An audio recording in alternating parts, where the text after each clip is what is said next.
30,000 feet below where this story ends, a man is standing in an aisle.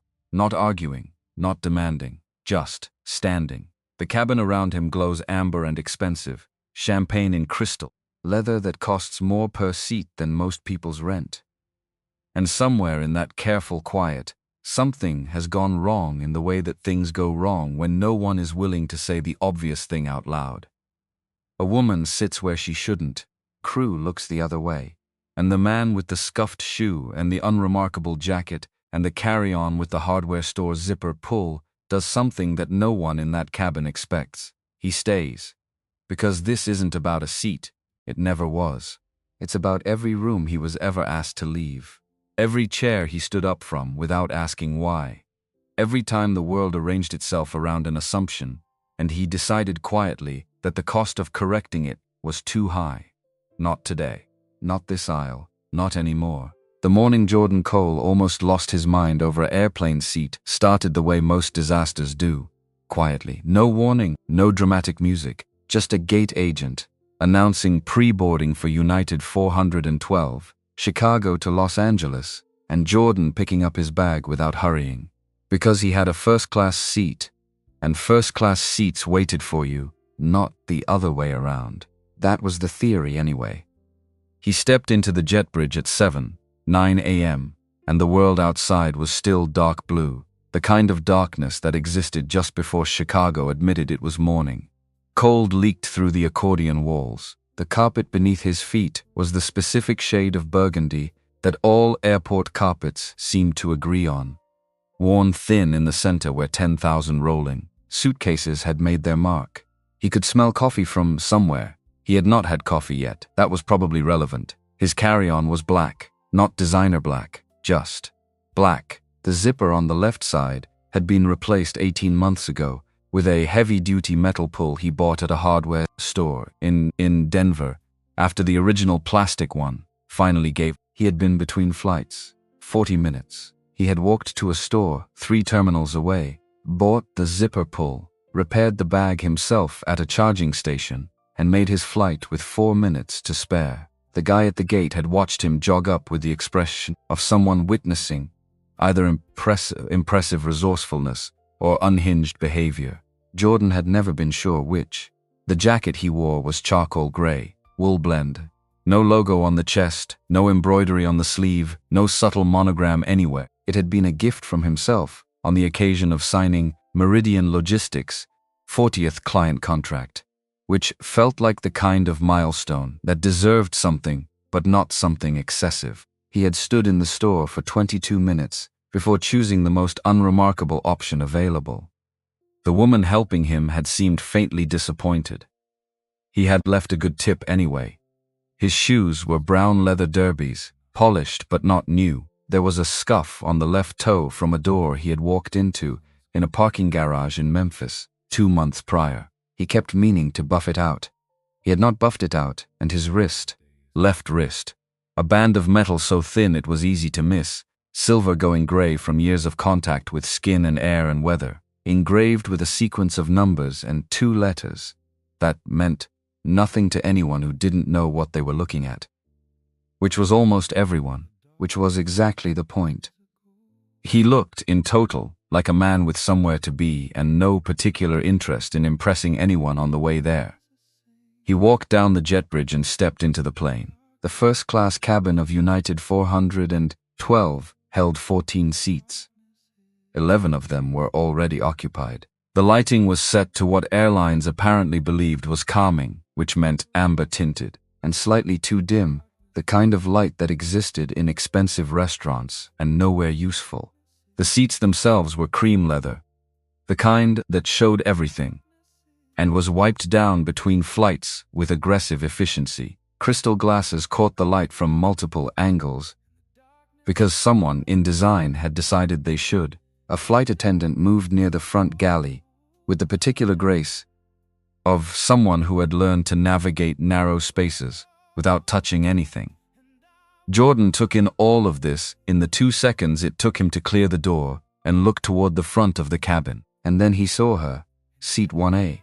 She was seated at the perfect angle, half turned toward the oval window, one leg crossed over the other with the precision of someone who arranged themselves rather than simply sat down. Her blazer was caramel cashmere, the kind of fabric that made a sound when it moved, and it was doing exactly the right amount of unbuttoned. Earrings, gold, small, hair black and cut close, maintained with the particular exactness that requires consistent professional attention, the kind of beauty that didn't announce itself because it didn't need to. It simply occupied space and dared you to pretend you hadn't noticed. Her name, though Jordan did not know this yet, was Diana Reeves, and her handbag, a dark leather structure that radiated a cost Jordan could have estimated within a range of $300, was placed on the seat beside her, seat 1B, placed there not as an act of hostility, but as an act of assumption. The assumption that no one else was coming. The assumption that the space for the duration of this journey was hers. Jordan looked at the boarding pass on his phone, 1A. He looked at the woman in 1A. He looked at his phone again. Not because he doubted what was written there, but because the universe occasionally offered a grace period in which reality could correct itself before anything actually happened. It did not take the offer. He stepped forward, stopped beside the seat, left his bag in the aisle, because putting it overhead would have implied he intended to stay somewhere other than where he was standing, and he did not intend that. "Excuse me." His voice came out at exactly the volume it needed to be. Not loud, not quiet, audible. "I think you might be in my seat." Diana Reeves turned from the window. She looked at him. Not a long look, not a hostile look. A look with the particular quality of an assessment that had already been completed before it visibly began. It started at his shoes. The scuffed brown derbies traveled upward, past the unremarkable jacket, and the bag with the hardware store zipper pull arrived at his face and concluded something. What it concluded was not spoken, but something behind her eyes settled, the way a door settles into a frame after you close it, quietly and with finality. "I think you should check again." Not unkind, not apologetic. Simply certain. The way people are certain about things they've never had reason to question. "I always sit here. Always." That word did a lot of work. Jordan looked at the seat, then at her, then at his boarding pass, which he raised slightly, not thrusting it forward, not making a performance of it, just making it visible, the way you show someone the weather report when they've told you it isn't going to rain. She did not look at it. This was the part that settled into his chest with a weight he recognized, not because it was unfamiliar, but because it was very familiar indeed. The particular weight of being looked past, looked through, looked at and categorized and filed away under a heading that did not include the possibility that you might be right about something the other person had already decided you were wrong about before you opened your mouth.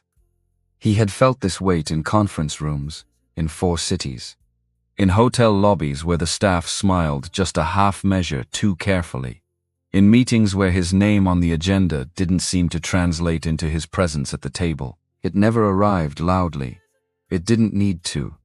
It lived in the small adjustments people made without realizing they were making them. He recognized it now the same way you recognize a song from the first 2 notes. He did not move. Behind him, the boarding lane had backed up. A man in a navy suit had paused 2 steps into the cabin, apparently deciding that looking at his phone was more neutral than acknowledging what was happening.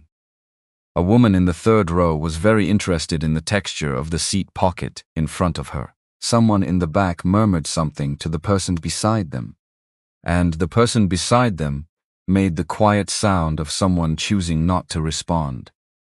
This was how rooms like this handled things they didn't want to handle. They waited to see which direction was easier. Jordan stood still.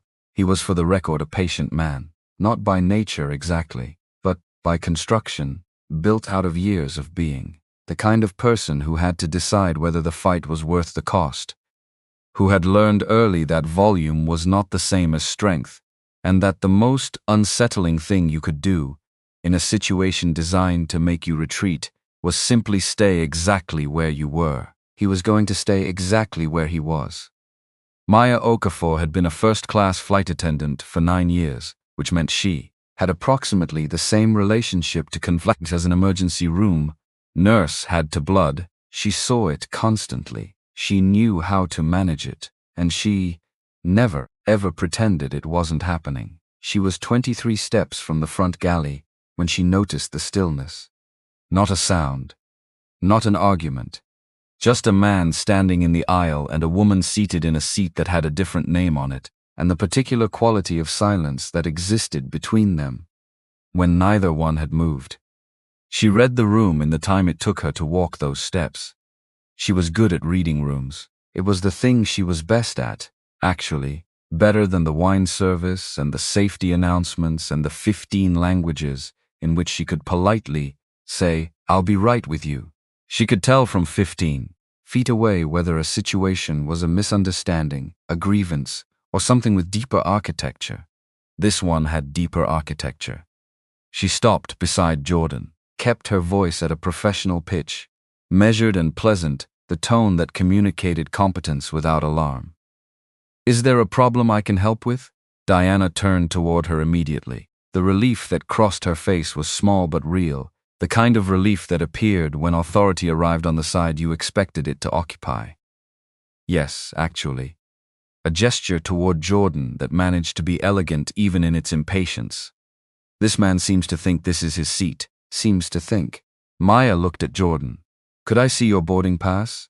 Jordan handed over his phone without expression. Maya looked at the screen. 1A, United 412, today's date. Today's flight. She looked at Diana. "Could I also see yours?" A sigh. Controlled, practiced, but unmistakably sighing, the particular exhalation of someone who found the request itself an inconvenience, rather than a reasonable step. Diana produced her phone from her bag and held it out at a slight angle, 2 fingers, like she was presenting evidence she already knew would settle the matter. Maya looked at the screen. 2C. She looked at Jordan's screen again. 1A. The math was not complicated, and here was the moment. The clean, clear, uncomplicated moment where the right answer was visible, and there was nothing preventing her from simply saying it out loud. She hesitated. Not for long, half a second maybe. A small eternity inside which she was doing a calculation she would later be ashamed of. The one where she weighed who was seated and who was standing, and who looked, from the outside, like the person this situation was designed for, and who looked like the person the situation was happening to. "Let me just check the system," she said, and she walked toward the galley. She told herself this was procedure. She was not entirely sure she believed herself. Jordan watched her go. He felt it.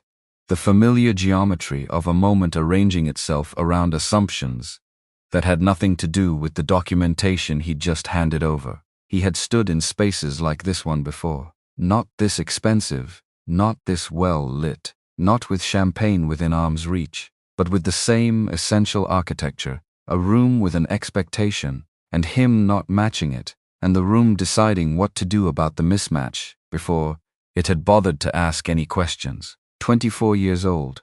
First week at a freight logistics company in Chicago, walking into a conference room for an all-hands meeting.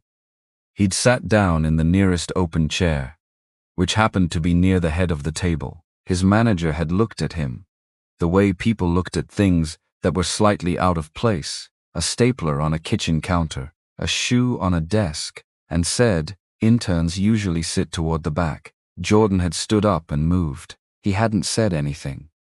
He hadn't asked why interns sat toward the back, or what the architectural logic was for creating a system in which the people learning were also the people least visible to the people who might be persuaded to teach them. He had just stood up and moved, because the calculation he ran in that half second said the cost of staying was higher than the cost of relocating. He had run that calculation 100 times in the years since.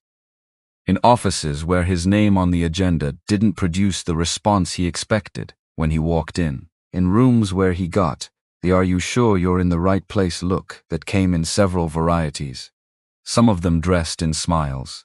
He had stepped aside from conversations and opportunities and tables and positions, not because he was wrong, but because the energy required to prove he was right had seemed, in each individual moment, too high, And then one day he looked up and realized that the sum of all those individual calculations had produced a pattern, had produced a person who had learned to take up less space than he occupied, who had built something remarkable, and was still, in certain rooms, waiting to be noticed. He was done running that calculation. He stood in the aisle with his bag, and he did not move. I really don't understand what the problem is. Diana had turned slightly toward the aisle, addressing the empty air between them with the tone of someone making a statement rather than having a conversation. I've been sitting in this seat for 3 years. It's simply where I sit. Jordan looked at her, not with anger, with the particular attention of someone to understand something exactly.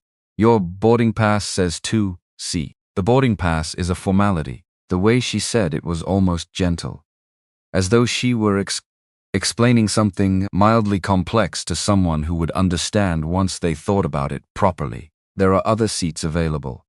I don't understand why this particular seat is. Because it's mine. 2 words, no volume, no heat.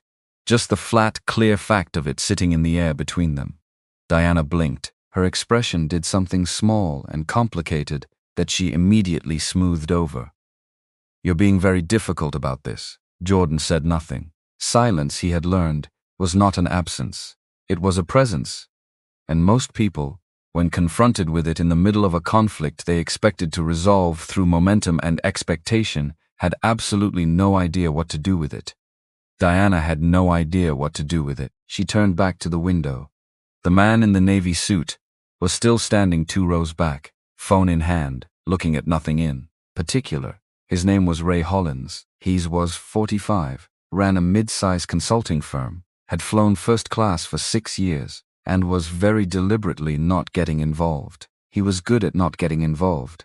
He had constructed a professional life around the elegant art of observing problems without absorbing them. He watched Jordan standing in the aisle and felt something that wasn't quite guilt and wasn't quite discomfort, but lived in the neighborhood of both. He pressed it down and looked at his phone. 2 rows behind him, a woman had a book open. Her name was Linda Webb, and she hadn't read a word since the moment Jordan said, "I think you might be in my seat." She had her finger on the page, and her eyes pointed at the text, and she was thinking about whether this was the kind of moment where a person said something. She had been thinking about this for the 4 minutes it had been going on. She had not said something yet. Seat 3A held Keisha Monroe, 28 years old. Commercial photographer. She had 2 cameras in her checked bag, a third in her overhead bin, and her phone face up on her thigh with the screen dark. She was watching the situation. The way she watched everything, through an instinct for composition, for what was in the frame and what wasn't, for what the light was doing and what the faces were doing, and what the space between the people was saying. She had not lifted her phone yet, but her thumb was resting on it, and she was thinking. Maya returned from the galley with the tablet, and an expression that had been professionally calibrated to read as neutral. She had checked the system. She had confirmed what she already knew from looking at 2 boarding passes that told a completely unambiguous story. She had spent 60 seconds in a narrow galley corridor, thinking about which of 2 very different conversations she was about to have. She stopped beside Jordan and Diana. "So I've confirmed the seat assignments." A pause that contained more information than the words on either side of it. "Mr. Cole, Jordan. Mr. Cole is assigned to seat 1A. Another pause, and she looked at Diana. "Your assigned seat is 2C. Diana turned from the window. Her expression changed shape once, quickly, and then settled into something that managed to communicate displeasure without committing to it. That may be what the system shows. But the system shows the seat assignment, Maya said, and then did the thing Jordan had been expecting since she walked. She walked back from the galley. She pivoted. Not dramatically, not obviously, just pivoted. However, in the interest of getting everyone settled and maintaining our departure schedule, we do have several open seats in first class. Mr. Cole, we could move you to seat 1C, which offers identical service, and as compensation for the inconvenience. Jordan watched her say all of this. He watched the shape of it, the careful packaging, The way the solution being offered was dressed in the language of practicality and customer service, when what it actually was a way to make the problem disappear by rearranging the problem rather than correcting it. No, one word, ordinary syllable. But in the way he said it, flat and without apology or hesitation, it sat in the cabin air like something solid. Maya stopped. I'm sorry? No, I bought seat 1A. That's the seat I'd like to sit in. Diana made a small sound, controlled, the auditory equivalent of rolling one's eyes. This is really quite unnecessary. Jordan looked at her, not away from her, not past her. At her, directly and without particular emotion, the way you look at a thing you want to understand completely. You didn't look at the boarding pass. Something shifted in her face, fast, gone before it fully arrived. When I showed it to you, he continued, you looked at me. Then you said I should sit somewhere else. You had already decided before you looked. She stopped. I'm not asking you to apologize. His voice was still level, still at the same measured pitch it had been since the moment he walked in. I'm telling you what happened. The cabin absorbed this. Ray Hollins looked up from his phone. Linda Webb's finger stopped pretending to follow the text. Keisha Monroe's thumb moved against the side of her phone. Kenneth Lee arrived. The way authority arrived in these situations, which was with a particular walk, measured and deliberate, projecting competence from the first step. He was 48, had been managing first-class service for United for 15 years, and wore glasses with slim metal frames that gave him an air of precision he had, over time, grown into. He was not a tall man, but he stood like one. He assessed the situation. In approximately 3 seconds, which was about how long it took for him to clock the tableau, woman seated, man standing, flight attendant positioned slightly toward the seated woman, with the posture of someone who had already, consciously or not, chosen a side. Can someone tell me what's happening here? Diana answered before anyone else could, because Diana had not survived 17 years as a Fortune 500 marketing executive by waiting for the room to organize itself. There's a seating disagreement. This gentleman, the word gentleman doing considerable work, is insisting on this particular seat. Kenneth looked at Jordan. Sir, could I see your boarding pass? Jordan handed over his phone. Kenneth looked at it. His expression was the professional variety, the face of a man gathering information before committing to a position. He looked at Diana. And yours, ma'am, if you don't mind. Diana minded, faintly and visibly, but produced her phone with the efficiency of someone for whom compliance and resistance occupied the same gesture. Kenneth looked at it. 2C. He looked at Jordan's 1A. This was the moment. Kenneth Lee had been in this moment, or versions of it, hundreds of times over 15 years. The moment where the situation resolved itself into clarity, and all you had to do was state the clear thing. He had done this before. He knew how. And something in his assessment of the room, the confident woman, the simply dressed man, standing with a hardware store carry-on, the way the optics were arranged, who looked settled and who looked like they were asking for something, produced a hesitation. Small, half a beat, but Jordan caught it. Mr. Cole, Kenneth said, and he was already pivoting before he got to the noun. I completely understand the situation. Your documentation is valid, and I apologize for any confusion. That said, in the interest of, here it came, our departure schedule, and your comfort for the duration of the flight, we have several equivalent options available in first class. Seat 1C is actually a preferred position for many passengers due to. No. The word stopped Kenneth mid-sentence. His mouth stayed slightly open for a moment. That is a valid and generous offer, Jordan said, and I'm not interested in it. I booked seat 1A. It's my seat. I'd like to sit in it. Diana leaned slightly forward. You're holding up an entire aircraft over a seat preference. Jordan looked at her. Over my seat. The preference is for the thing I paid for. The other seat is 2C, he said. The other seat is 2C, which is your seat, and I would be happy to wait while you move there. The cabin had gone very, very quiet, in the particular way that cabins go quiet, when the people in them are pretending they're not listening to the thing they're definitely listening to. Ray Hollins had put his phone entirely into his lap. The couple who had been quietly sharing headphones behind Linda Webb had removed them both and were looking at nothing in particular in the direction of the front of the plane. A man in an aisle seat 2 rows back had folded his newspaper with unusual care. Kenneth adjusted his jacket. "Sir, I've made a reasonable offer." "You have," Jordan agreed, "and I've declined it.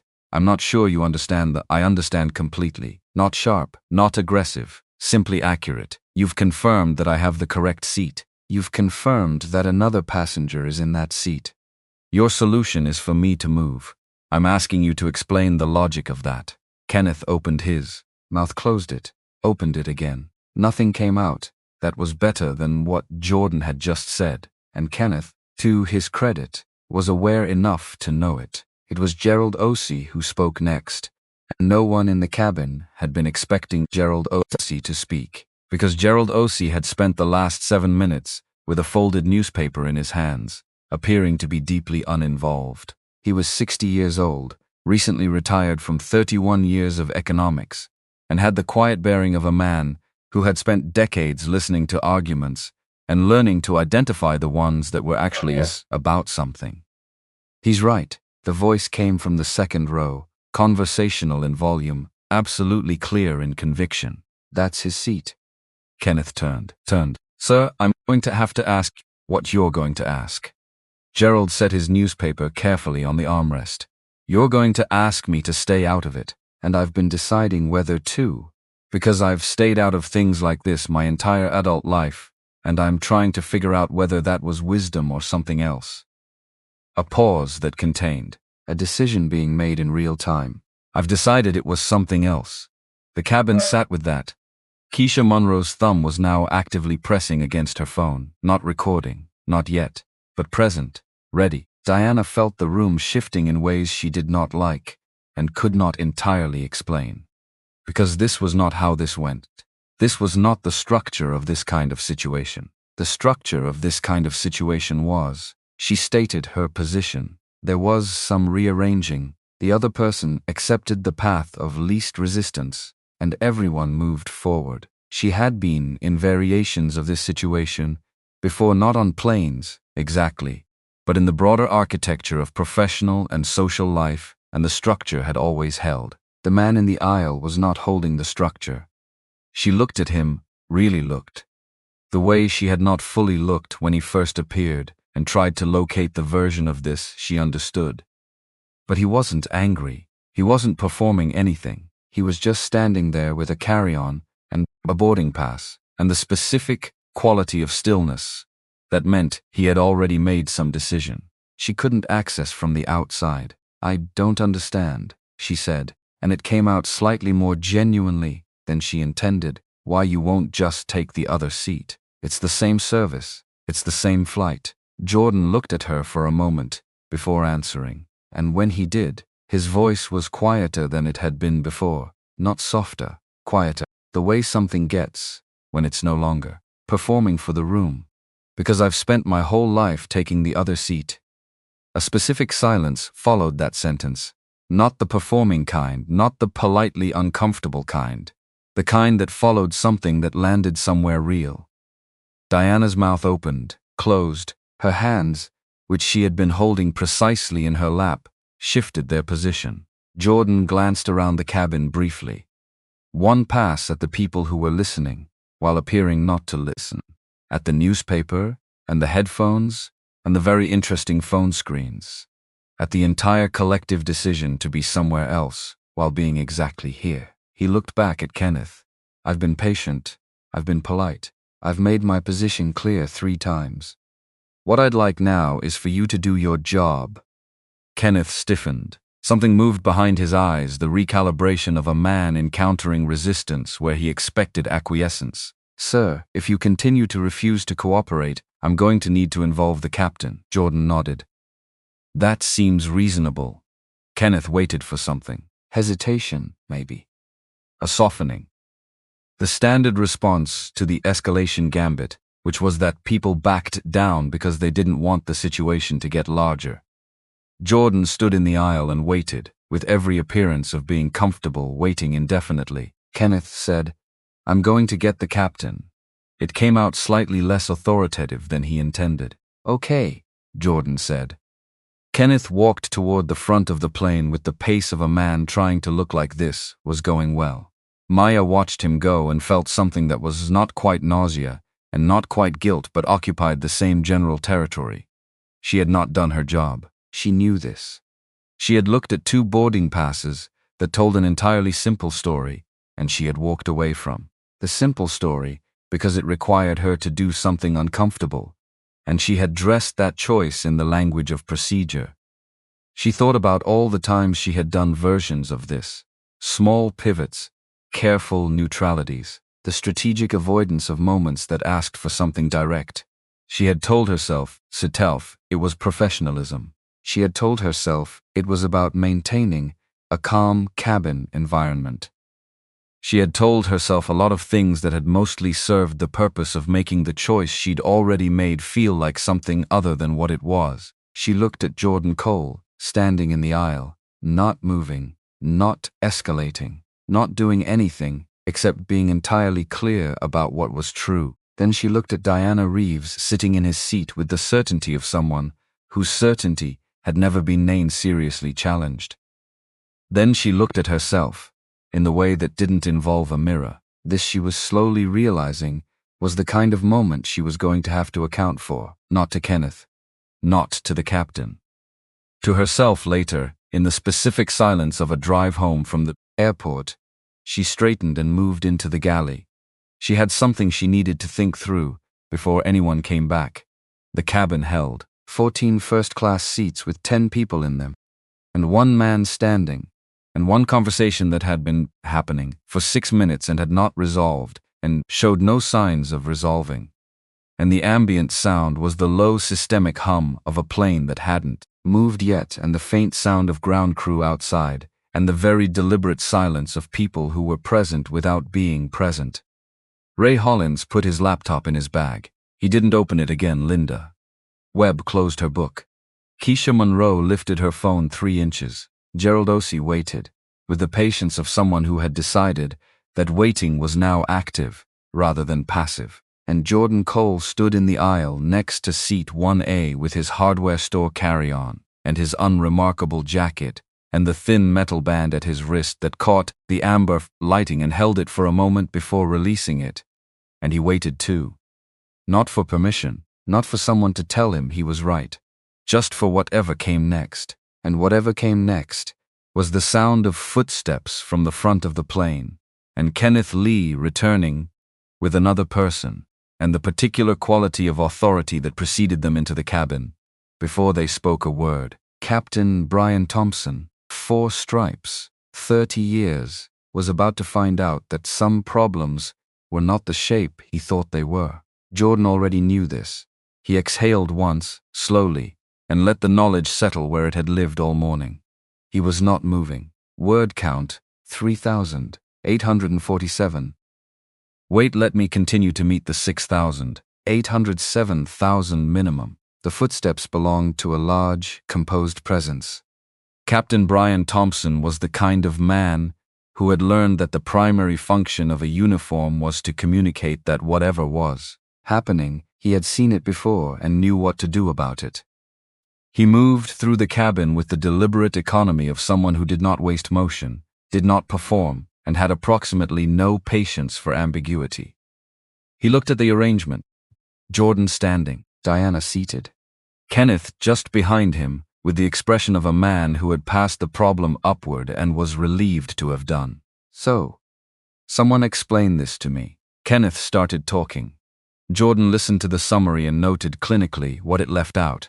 Not lies, exactly. Omissions. The framing of refusing to comply preceding any mention of what compliance would have required. The arrangement of words that created an impression without technically saying anything false. Sir, Thompson said, turning to Jordan, I need to see your boarding pass. Jordan showed him. Thompson looked at Diana. And yours, ma'am? Diana's phone came out with the fluency of someone who had rehearsed this, though she hadn't. Some things just lived in the hands. She held it out. Thompson looked at the screen. 1 second. 2. Your seat is 2C, Thompson said to Diana. And here, for one exact moment, the situation could have been over. It should have been over. Thompson turned to Jordan. I do want to acknowledge that the documentation supports your position, Mr. Cole. Complete a shift in his weight. The beginnings of a different sentence. However, in the interest of maintaining our departure window, which we are now 4 minutes behind on, and in the interest of resolving this efficiently for all parties, we'd like to offer you. No. Thompson stopped. The word from Jordan was patient and complete, the same word he had used with Maya and Kenneth, and it landed with exactly the same quality. Not a wall, but a floor, something you couldn't go through, only account for. Thompson's jaw did something small and controlled. Sir, I'm the captain of this aircraft. I know, Jordan said, and you've confirmed the seat is mine. I've also confirmed we have a departure schedule and a cabin that needs to settle. The cabin would have settled 6 minutes ago if your crew had asked the right person to move. Thompson looked at him. Diana made a sound, not a word, just the small noise of someone who felt the conversation slipping sideways and didn't know how to stop it. The right person, Thompson said carefully. The person in the wrong seat, Jordan said, which was confirmed. Twice, before you arrived, the silence this produced was different from the earlier silences. It had a sharper edge. It was the silence of a room that had just heard something it could not pretend it hadn't heard. Gerald Osei was leaning slightly forward in seat 2A. Keisha Monroe's phone was now definitely recording. No performance of it, just the small, steady rectangle of it, angled toward the aisle from where it rested against her thigh. Ray Hollins was looking at the back of Jordan's head, with the expression of a man reviewing something. Thompson clasped his hands behind his back, a posture gesture, a centering, and said, Mr. Cole, I want you to understand that what I'm offering is a reasonable accommodation. What you're offering, Jordan said, is to solve the problem by moving the person who doesn't have the problem. Thompson blinked once. She's in the wrong seat, Jordan continued. I'm standing in the aisle. The solution is the solution. Thompson interrupted, and his voice had acquired the particular edge of someone who was used to being the last word on things, is what I decide it is. I'm the captain of this aircraft, and I'm asking you to cooperate. A long moment. Jordan looked at him, looked at Diana, looked at the cabin, at the faces pointed diplomatically away, at the phones, at the folded newspapers and the closed books, and the earbuds hanging loose around necks, and he understood something he had understood in different rooms before. The room had already decided.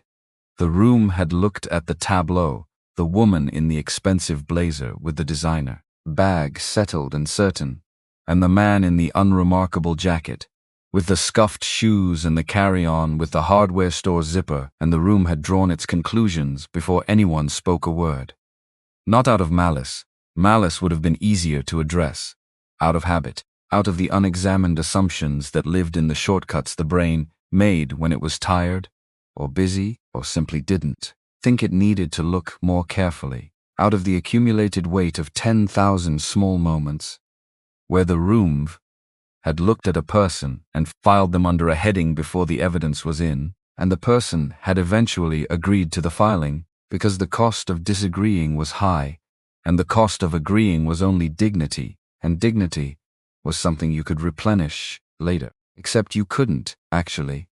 You couldn't replenish it later. You could build new supplies of it, but the portion you had spent was spent, and Jordan had been spending it for 20 years, and he was done. He reached into his jacket pocket. The movement was calm and unhurried, and had absolutely no aggression in it. But it changed the air in the cabin the way any unexpected gesture changed the air in a tense room, producing a sharp attention in the people who had been carefully inattentive. Thompson said, Sir, what are you doing? Jordan produced his phone. He found a name in his contacts, Rebecca Sanchez. He pressed call. Diana Reeves watched him do this with an expression that contained, for the first time, something other than certainty. Kenneth Lee stood behind Thompson with the expression of a man beginning to question the sequence of events that had led to this moment. Maya, returning from the galley with her tablet, stopped short when she saw the phone at Jordan's ear. The line connected on the second ring. Rebecca Sanchez. Crisp. The voice of someone who answered their phone as though it might be important because it often was. Jordan's voice was even and direct and contained exactly as much information as necessary. Rebecca. I'm on United 412, Chicago to Los Angeles. I've been asked to vacate my assigned first-class seat for a passenger who is not assigned to it. The crew has confirmed the seat is mine. I've been offered a relocation and declined. The captain has indicated he may remove me from the flight. Pause. 2 seconds. The pause of someone processing quickly. Are you in any physical danger? No. Have you been physically threatened? No, verbal escalation only. Okay, another brief pause. I need names. Crew names. Employee numbers, if you can get them. And the flight number and scheduled departure time on record. Jordan looked at Kenneth Lee with the particular quality of attention that did not require hostility to communicate intent. United 412, 7:0 a.m. departure. Currently delayed, he said into the phone. Cabin manager is Kenneth Lee. Captain is Brian Thompson. Thompson said, "Sir," and then stopped, because Jordan was still talking. I'd also like this documented as an ongoing incident with specific request for escalation to the Passenger Relations Legal Unit. The phrase Passenger Relations Legal Unit did a specific thing to the cabin that was interesting to observe from the inside. It was not a dramatic phrase, it was a bureaucratic one. But bureaucratic phrases, in the right circumstances, had their own kind of weight, because they signaled that the person using them knew the structure well enough to name its components, and people who knew the structure well enough to name its components were not people who were going to be managed with standard deflections. Noted, Rebecca Sanchez said, and Jordan could hear the sound of something being typed. I'll contact the Passenger Relations Legal Department and document this as a formal incident. Do you want me to hold? No. I'll call back if the situation changes. Understood. Jordan, you're right. Stay where you are. He ended the call. He put his phone back in his jacket pocket. He looked at Captain Thompson. He said nothing. The cabin was so quiet that the sound of someone shifting in their seat was audible from 4 rows back. Diana Reeves looked at the phone that had disappeared back into Jordan Cole's pocket and thought, clearly and suddenly, that she had heard the name Rebecca Sanchez before. She could not place it, but it was there, in the specific way that names lodged when you had heard them in a room where important things were being decided. Kenneth Lee looked at Thompson with the expression of someone who wanted to say something and had decided not to. Maya Okafor looked at the scene and thought, I should have done this differently. The moment I looked at 2 boarding passes and knew which ones was valid and which one wasn't. She thought, I had the information. I had the clear, unambiguous information, and I chose to walk away from it and call it procedure. She thought, I'm going to have to live with that, Thompson said, very quietly, so that only the immediate area heard. I need to see the passenger manifest. Kenneth nodded and produced his tablet. Thompson took it, looked at the screen, he read, and something in his expression did what Maya's expression had done, what Kenneth's expression had done, what the situation itself was slowly doing. It rearranged. Gerald Osei, from seat 2A, had been watching the entirety of this with the attention he had once given to economic models that appeared simple on the surface and produced unexpected results when you ran the real numbers. He thought, there is a man standing in an aisle. He has been standing there for 11 minutes. He has not raised his voice. He has not moved. And one by one the room has been offering him reasons to leave, and he has been declining them, not with anger, not with performance, simply with the same quiet fact that this is his seat and he is not going to pretend otherwise. And Gerald thought, with the specificity of a man reviewing his own record, I have spent my career studying the ways that systems produce outcomes. I have written papers about bias in institutional decision-making and the invisible architecture of assumption that shapes who gets asked to prove themselves and who gets the benefit of the doubt. I have published those papers and been invited to conferences to discuss them and nodded along with other people who also wrote papers about these things. And then I have gotten on airplanes and watched exactly the thing I wrote about, live and in person, and I have folded my newspaper and waited. Until this morning. Until the word no, in a voice that contained 20 years of practiced patience and 30 seconds of decision, he had spoken once. It hadn't been enough to fix anything. But it had been something, and something was where everything started. Captain Thompson handed the tablet back to Kenneth, his face held. "Get me Sandra Anderson," he said. Kenneth's eyes went slightly wider. "Sir, I know where she is." Thompson looked at the cabin, at Jordan still standing in the aisle, at Diana sitting in the seat that was not hers, at the quiet watching faces and the hands resting too carefully on armrests, and the phone that Keisha Monroe was no longer pretending she wasn't holding. "Get me Sandra Anderson." The name Sandra Anderson did not mean the same thing to everyone in that cabin. To Kenneth Lee it meant the end of his ability to contain the situation. He had known it from the second Thompson said it. Anderson was 3 levels above him in a hierarchy that did not accommodate improvisation, and the fact that her name was now attached to this particular incident, on this particular morning, with this particular sequence of documented events, was going to produce consequences that no amount of careful maneuvering could entirely prevent. He pressed the call button on his tablet with the energy of a man pressing a button he wished he did not have to press. To Brian Thompson, the name meant something adjacent to backup and something adjacent to exposure, and he was not entirely sure which one it was going to turn out to be.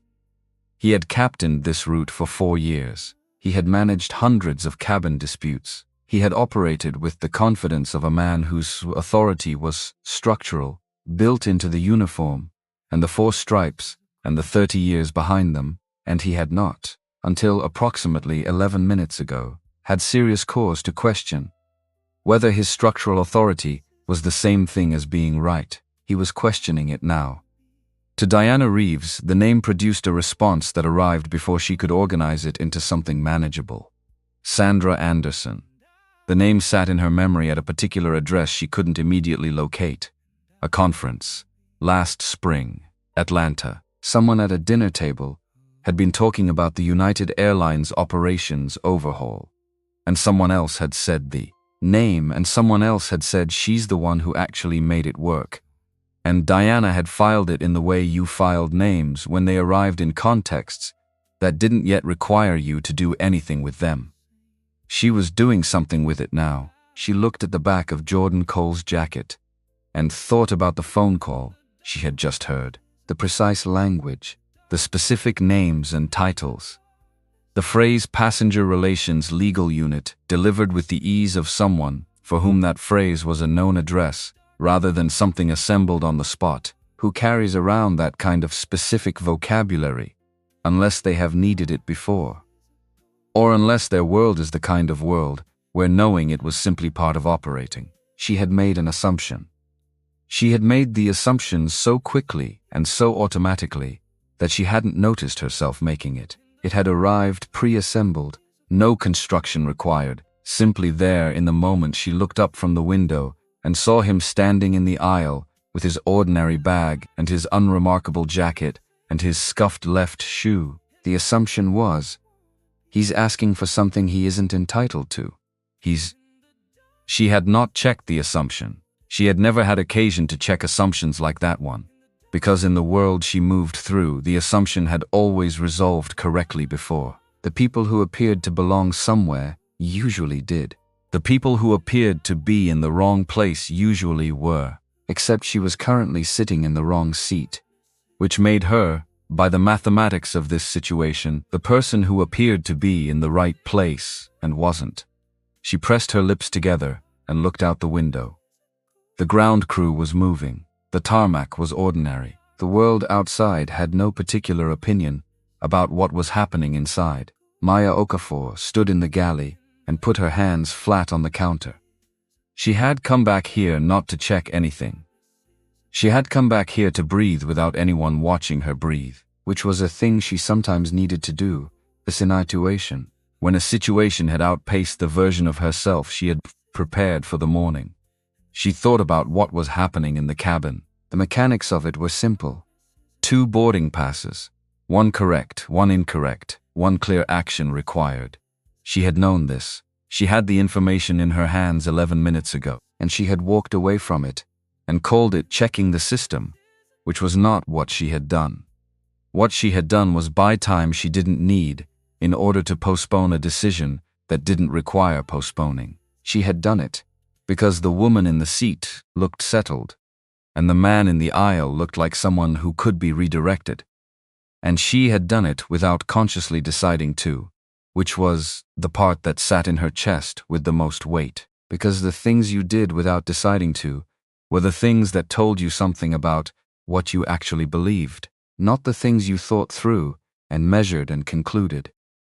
The unthought things, the reflexive ones, those were the ones that showed you the map of your own assumptions. And her assumption, running on 9 years of customer service autopilot, had been redirect the person causing the disruption. Jordan Cole had not been causing the disruption. He had been standing in the aisle, waiting for someone to acknowledge a simple fact. She had been the first person with the tools to acknowledge it. She had walked away. Maya picked up her tablet, put it down again. Picked it up, she was going back into the cabin. She was going back in because staying in the galley was another version of the same choice, and she had decided, in the last 30 seconds, that she was done making that choice. She pushed through the curtain. What she walked back into was a cabin that had shifted weight. Not visibly. Nothing had moved except for Thompson's position, slightly closer to the front, and the angle of several heads that were now pointed in directions that acknowledged the situation rather than performed indifference. Gerald Osei had put down his newspaper entirely, which meant something. Ray Hollins had put away his laptop, which meant something. Keisha Monroe had stopped adjusting the angle of her phone, which meant she had found the angle she wanted. Jordan was still standing. Of course he was still standing. Maya thought, not for the first time in the last few minutes. This man has been practicing for this particular moment his entire life, and not in the way people meant when they said something like that, not in the sense of planning or rehearsing, but in the sense that every time you hold a position when the room is asking you to leave it, you are building something. And whatever Jordan Cole had built, it was structural now. It was load-bearing, and it was not going to move because a flight attendant and a cabin manager and a captain had each taken a turn offering it reasons to. She stopped beside him. Quietly, Mr. Cole. He looked at her. She made herself hold the look. I want to be clear with you about something. A pause. He waited. When I reviewed the boarding passes earlier, she said, carefully and at low volume, the situation was already clear. I should have resolved it then. I chose not to. That was wrong, and it was my decision, and I want you to know that I know that. The cabin could not have heard this. She'd made sure of it. But she said it anyway, because it needed to be said to him specifically, not as a performance for the room, just as a fact between 2 people who were standing in the same space. Jordan looked at her for a moment. Thank you, he said. Just that. No absolution offered, none withdrawn. It was the most honest exchange that had occurred in that cabin all morning. Kenneth returned from the front with the specific energy of someone who had delivered bad news in advance of the arrival of the bad news itself. He stood near Thompson and leaned in and said something at volume that only Thompson received, and what he said produced a visible response in Thompson's jaw, a tightening, the expression of a man being handed information he cannot act on in the way he expected, because Sandra Anderson was in the terminal. She had been in the terminal since before boarding began. She was in Chicago for a regional operations review that was scheduled to start in 3 hours, and she was at the gate, which was not typical, but had occurred because she had received an alert through a channel most people on this plane did not know existed, the Tier 1 alert. Meridian Logistics LLC, corporate account, Tier 1 partner, the designation that Kenneth had read on his tablet and described to Thompson as nothing significant, which was the specific fact now in the process of becoming a very large problem for Kenneth Lee, because Tier 1 alerts, in United's corporate partner management system, generated automatic notifications to the regional VP of operations when a Tier 1 account holder had a documented interaction flagged as a complaint, and the complaint Jordan's calm, precise account to Rebecca Sanchez, which had been logged in the system before Jordan even ended. The call had generated an alert that reached Sandra Anderson's phone at 7:21 a.m., 4 minutes before Thompson called asking for her. She had been already moving toward the gate when the call came. This is the difference between someone summoned and someone arriving. Thompson believed he had summoned backup. What he had actually done was confirm the arrival of someone who was coming regardless. Kenneth said, very quietly, so that the words existed only in the 12 inches between his mouth and Thompson's ear. "She knows." Thompson said nothing. "She knew before you called," Kenneth said. The account flagged automatically. Thompson looked at the cabin, at Jordan, at Diana, at the specific architecture of the last 15-minute self in front of him into something much less manageable. "What did you tell me about his account?" Thompson said. Kenneth did not answer immediately. "You looked at the system," Thompson said. "I asked you what was in it. You said nothing significant." Kenneth stopped. "That was not an accurate description of what was in it. I didn't think it would." "Kenneth." Thompson's voice had gone to a place that was not loud and was not kind. It was the voice of a man who had just identified the specific point at which his morning had gone wrong, and confirmed that the point was not Jordan Cole standing in the aisle. "We're going to talk about this. But not right now." He looked at the front of the plane. At the door, he was already calculating what the next 60 seconds were going to look like. Diana had heard the name. She hadn't been meant to. Kenneth had been quiet. But Diana Reeves had spent 17 years in rooms where things were said at low volume, and you either learned to hear them, or you didn't, and she had learned. Sandra Anderson.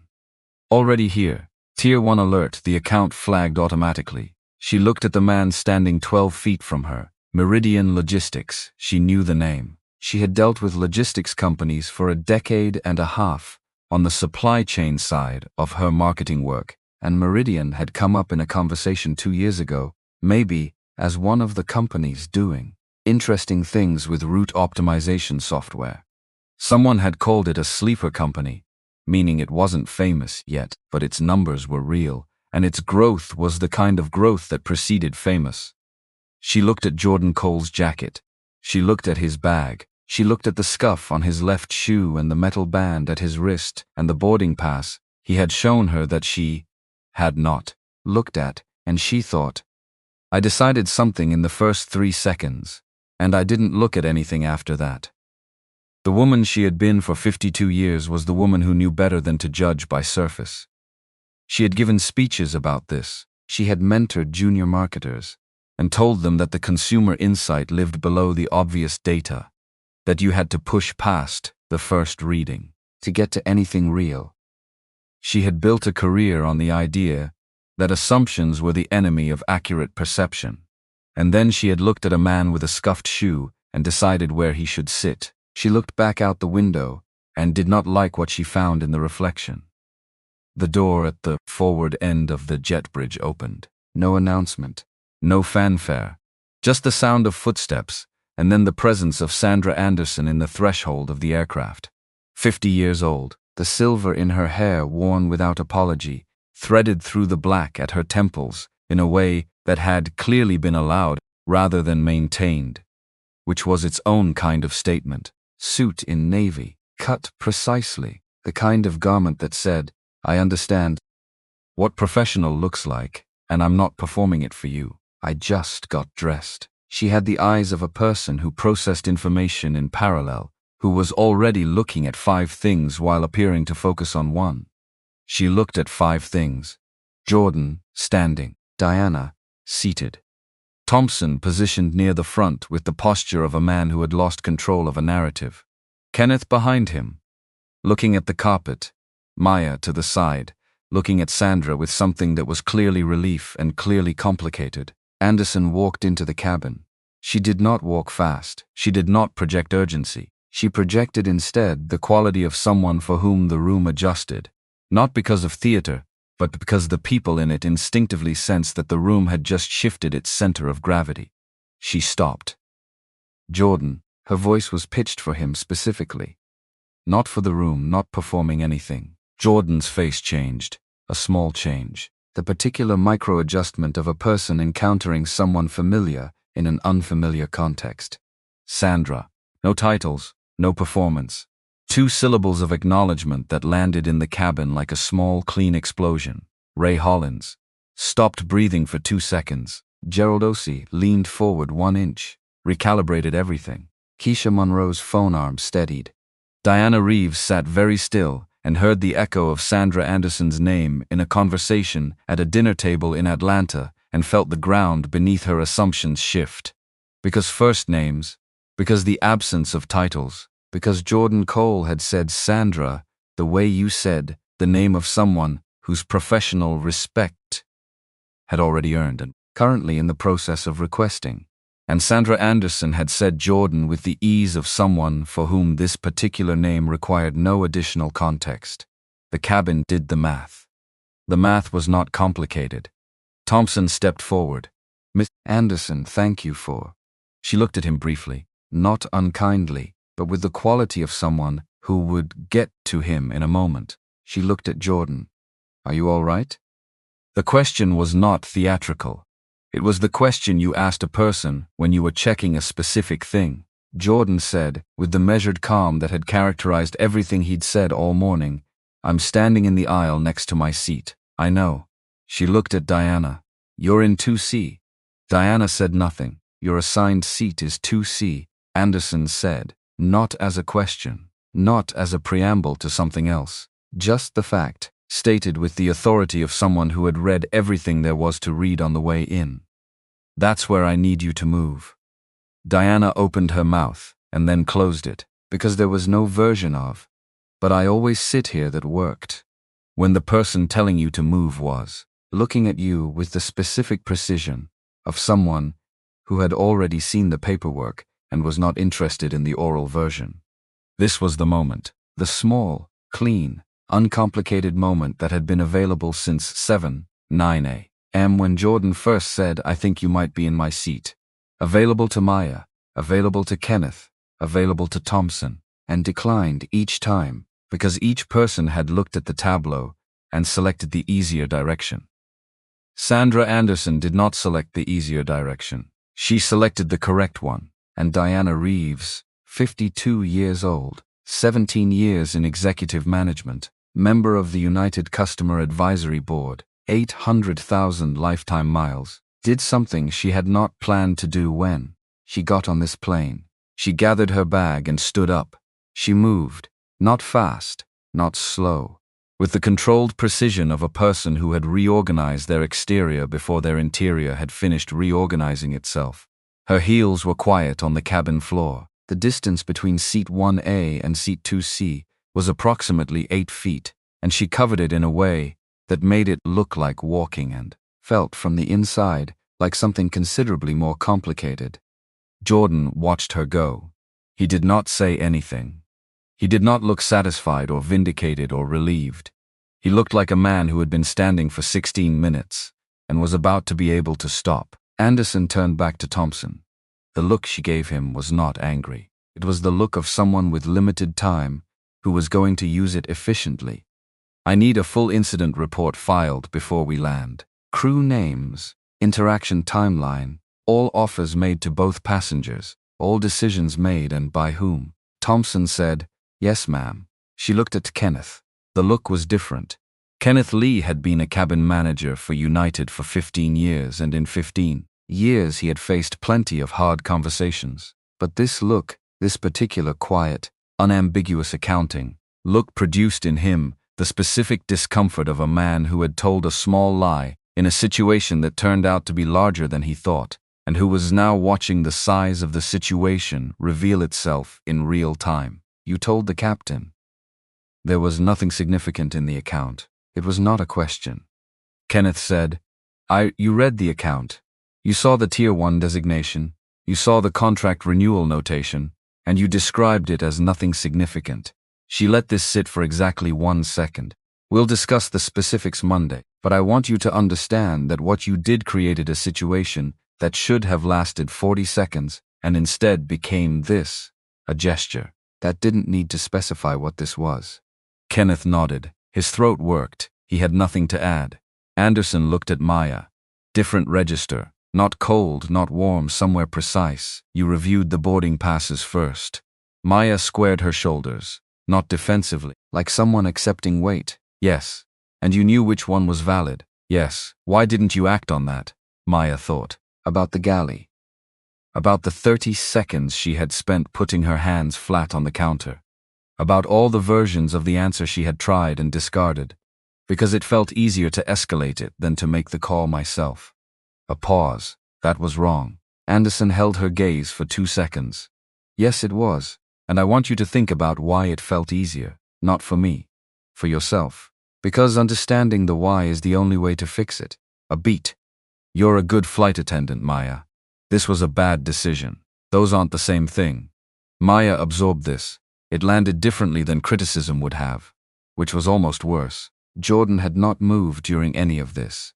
He stood in the aisle and let the conversations happen around him and did not insert himself into them because they were not about him, not entirely, not anymore. They were about the system that had produced the morning. About the sequence of small decisions, the hesitations, the pivots, the strategic neutralities that had turned a 40-second situation into a 16-minute standoff at 30,000 feet minus the actual 30,000 feet, because they were still on the ground. Anderson turned to him last.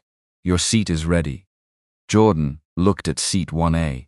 It was empty. It had always been his. The leather hadn't changed. The window beside it offered the same gray-blue of a Chicago morning in the process of becoming something warmer. He walked to it, put his bag in the overhead bin with a motion that was calm and practiced, and sat down. The cabin exhaled. Collective, not dramatic. Just the sound a room made when something that had been holding too much tension was finally allowed to release it. But the story didn't end when Jordan sat down. That's the thing about these moments. They don't end when the obvious part ends. They keep moving through the people who witnessed them, producing effects in the specific places those people were already tender. Kenneth Lee stood near the galley door and thought about the moment he had turned his tablet slightly so Thompson couldn't see the full screen. He had not lied. He told himself that.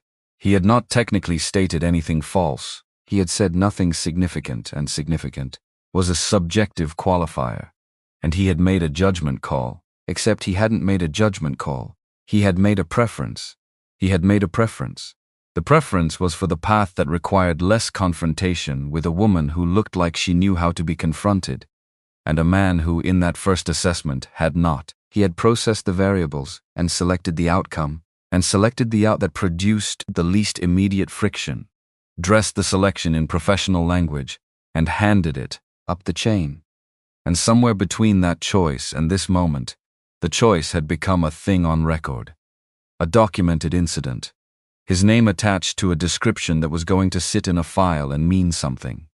He had built 15 years of good work. This was not the end of it, but it was a mark on it, and the mark had been entirely preventable, and the prevention had been entirely available to him. He was going to have to live with the fact that he had seen the prevention and chosen something else.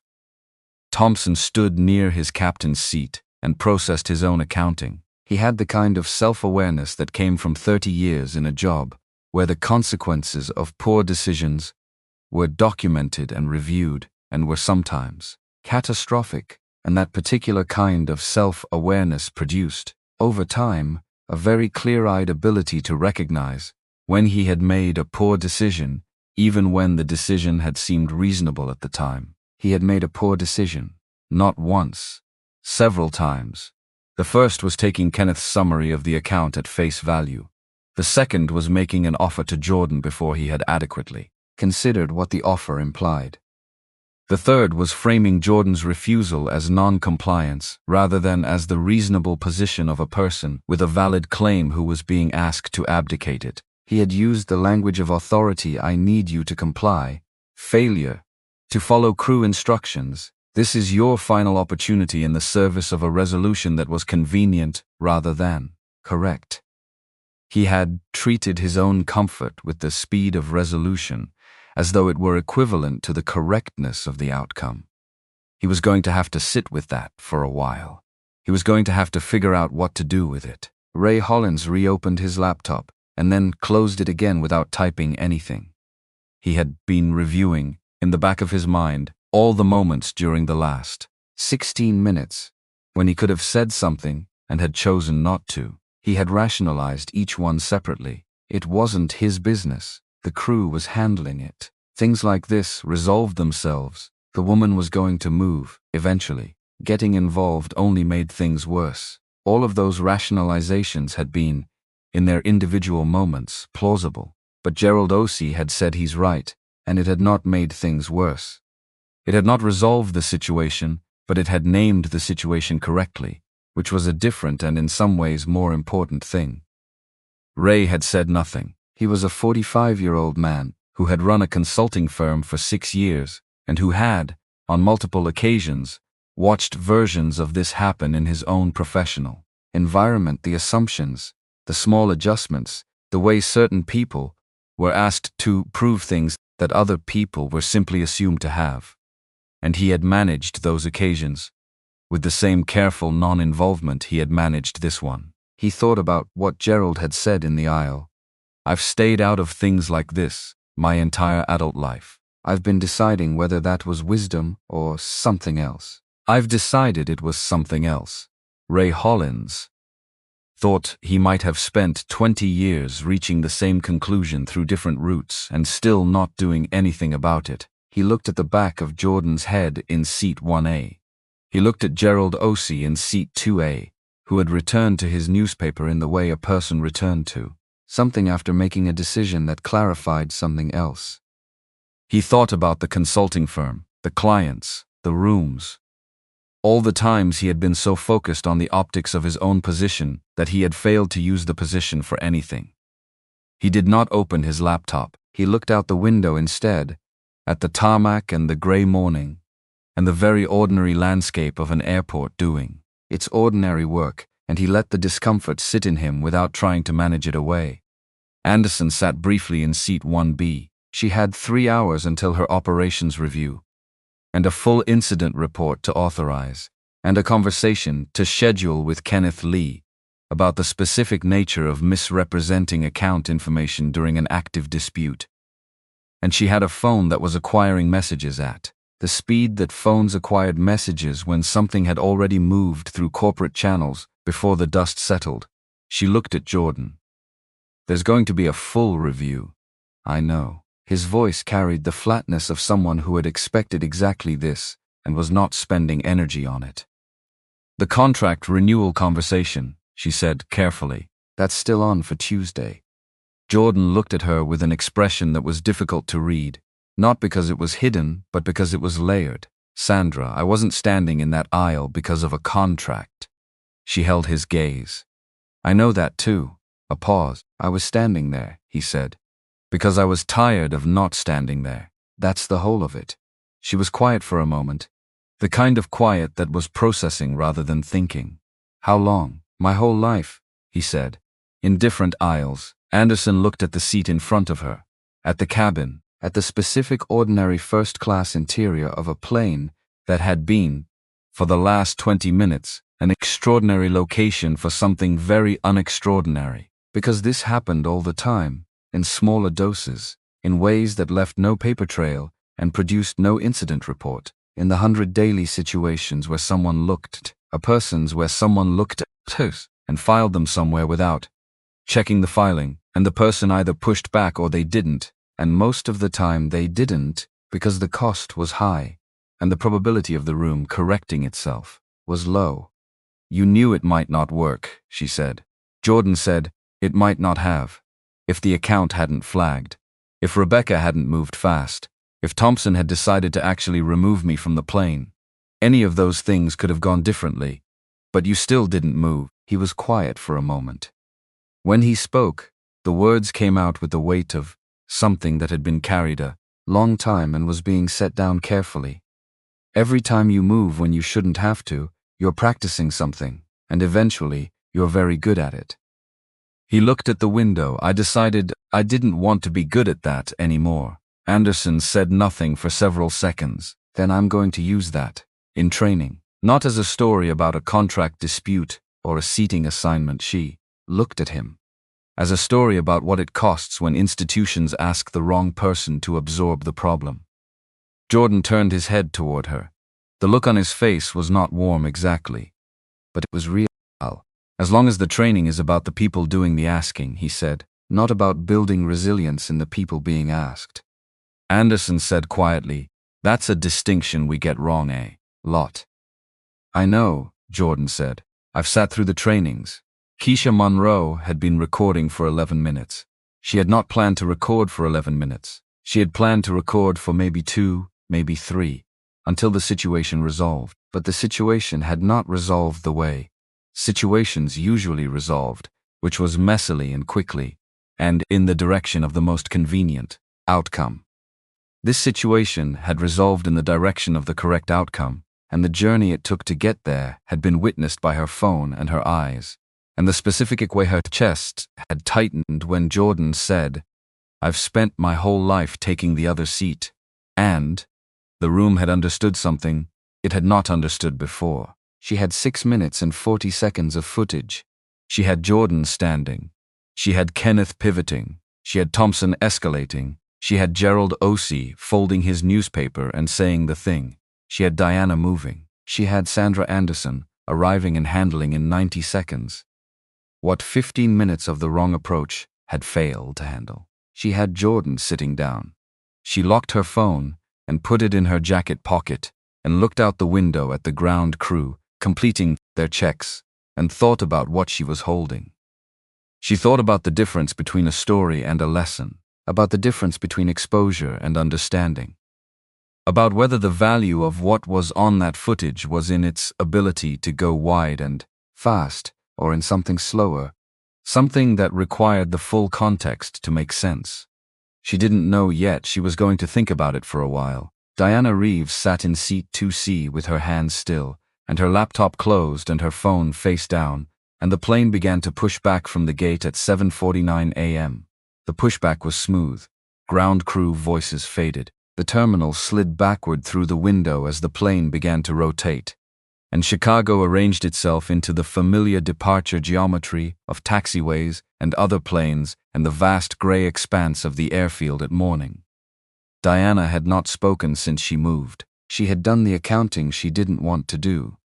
The specific internal one.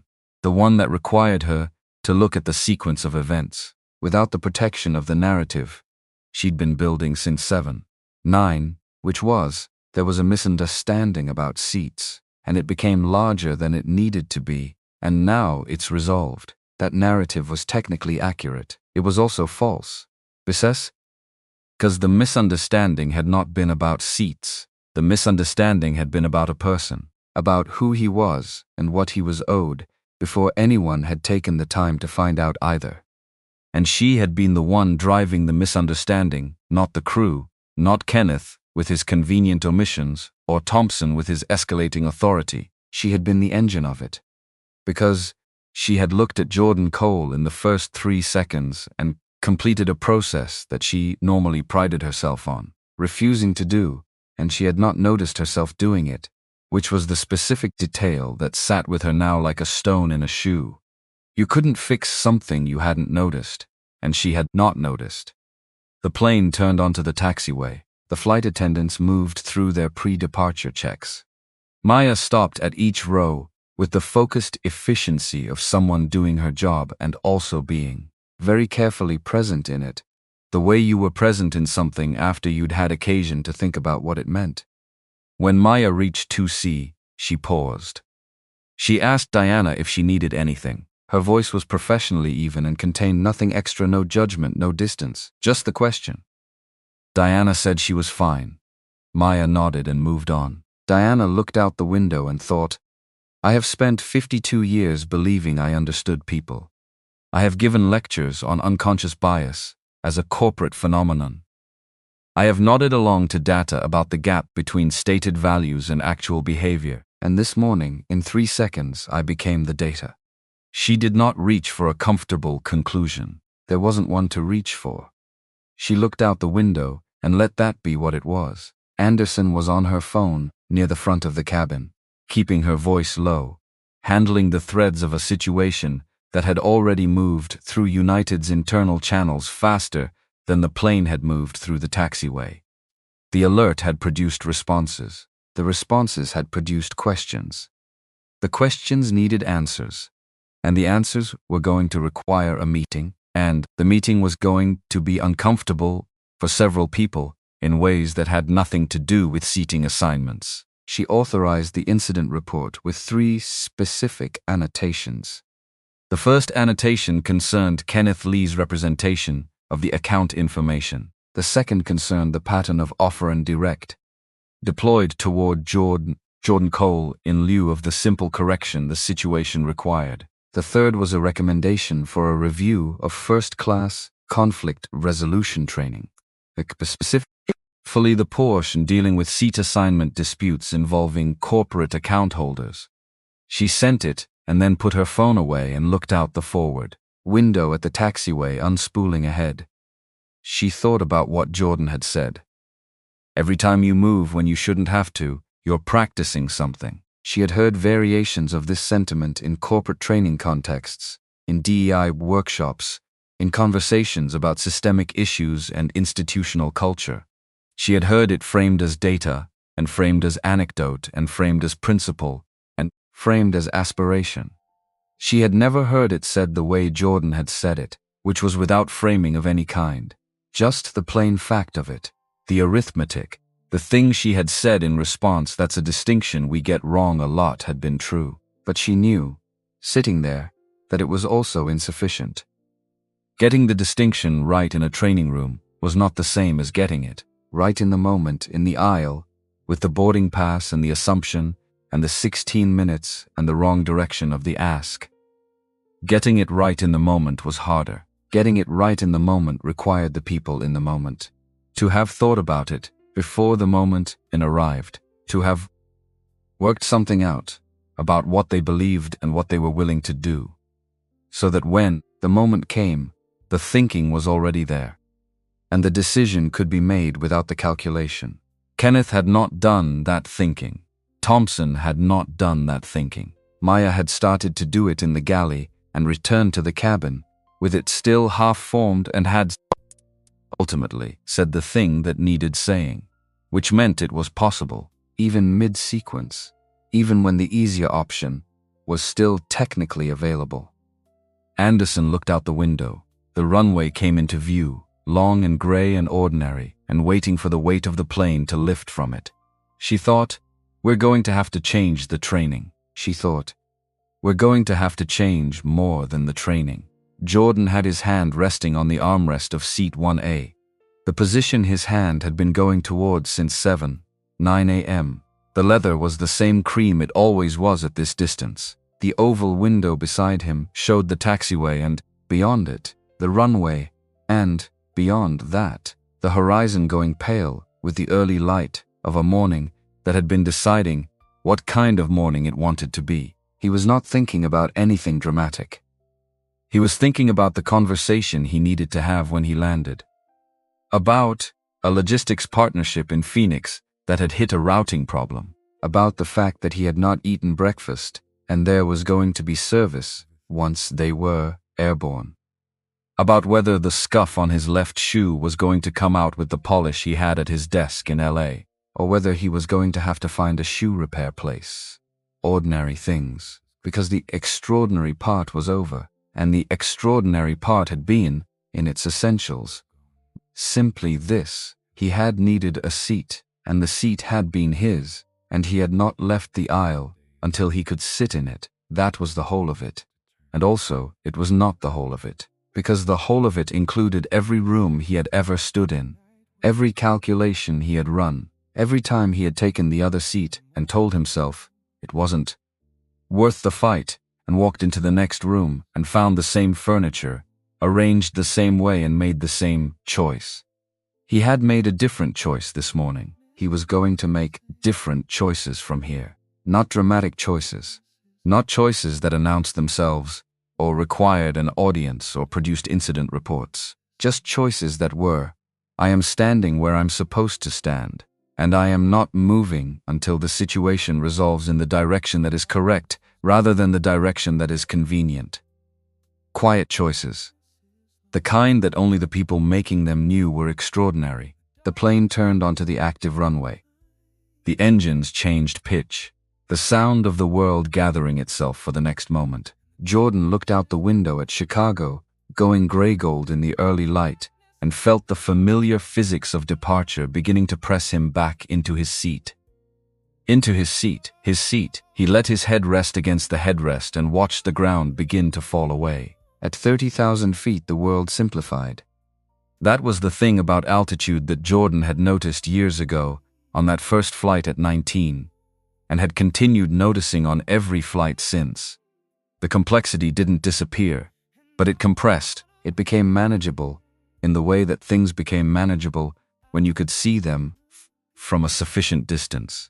Chicago was down there somewhere, a smudge of geometry and ambition on the flat Midwestern grid, and the conference rooms were down there, and the incident reports were down there, and the incident reports were down there, and the entire architecture of the morning was down there, and up here there was only the hum of engines, and the particular quality of cabin light, at cruising altitude, and the slow drift of cloud cover below the wing. Jordan's hand was on the armrest, not gripping, just resting. The way a hand rested when it was exactly where it belonged. He did not fall asleep, he did not read, he did not open his laptop, or his phone, or perform any of the productive activities that people performed in first-class cabins to justify the cost to themselves or their companies. He sat in the seat that had been his since the ticket was purchased.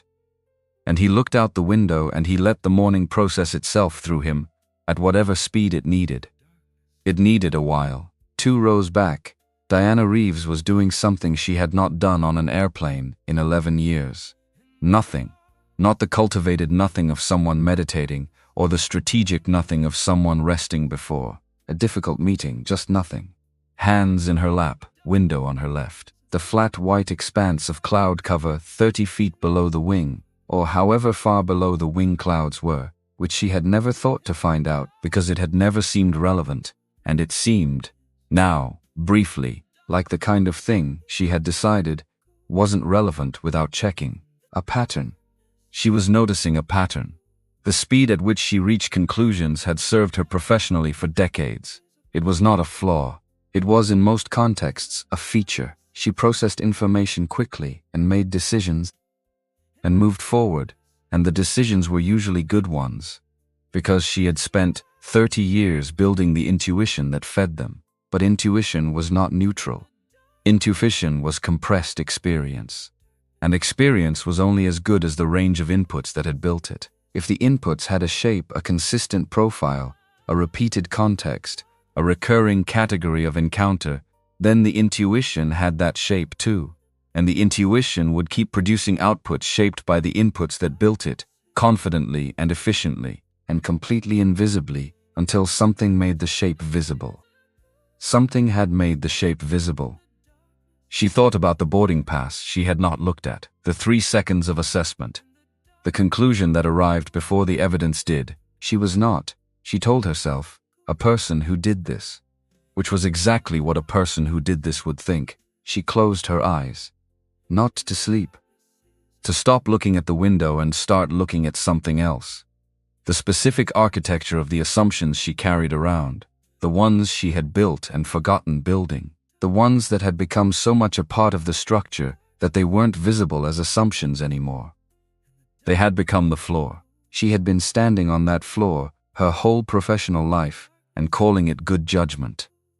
The plane moved through the air at 500 miles per hour, and Diana Reeves sat very still and did the kind of accounting that didn't produce a clean balance sheet. Gerald Ossie had his newspaper open and was reading it in the literal sense, now, rather than the performative sense of earlier. An article about supply chain disruptions in the Midwest. His former specialty. He read 2 paragraphs and thought about Jordan Cole, and then read 2 more paragraphs and thought about himself.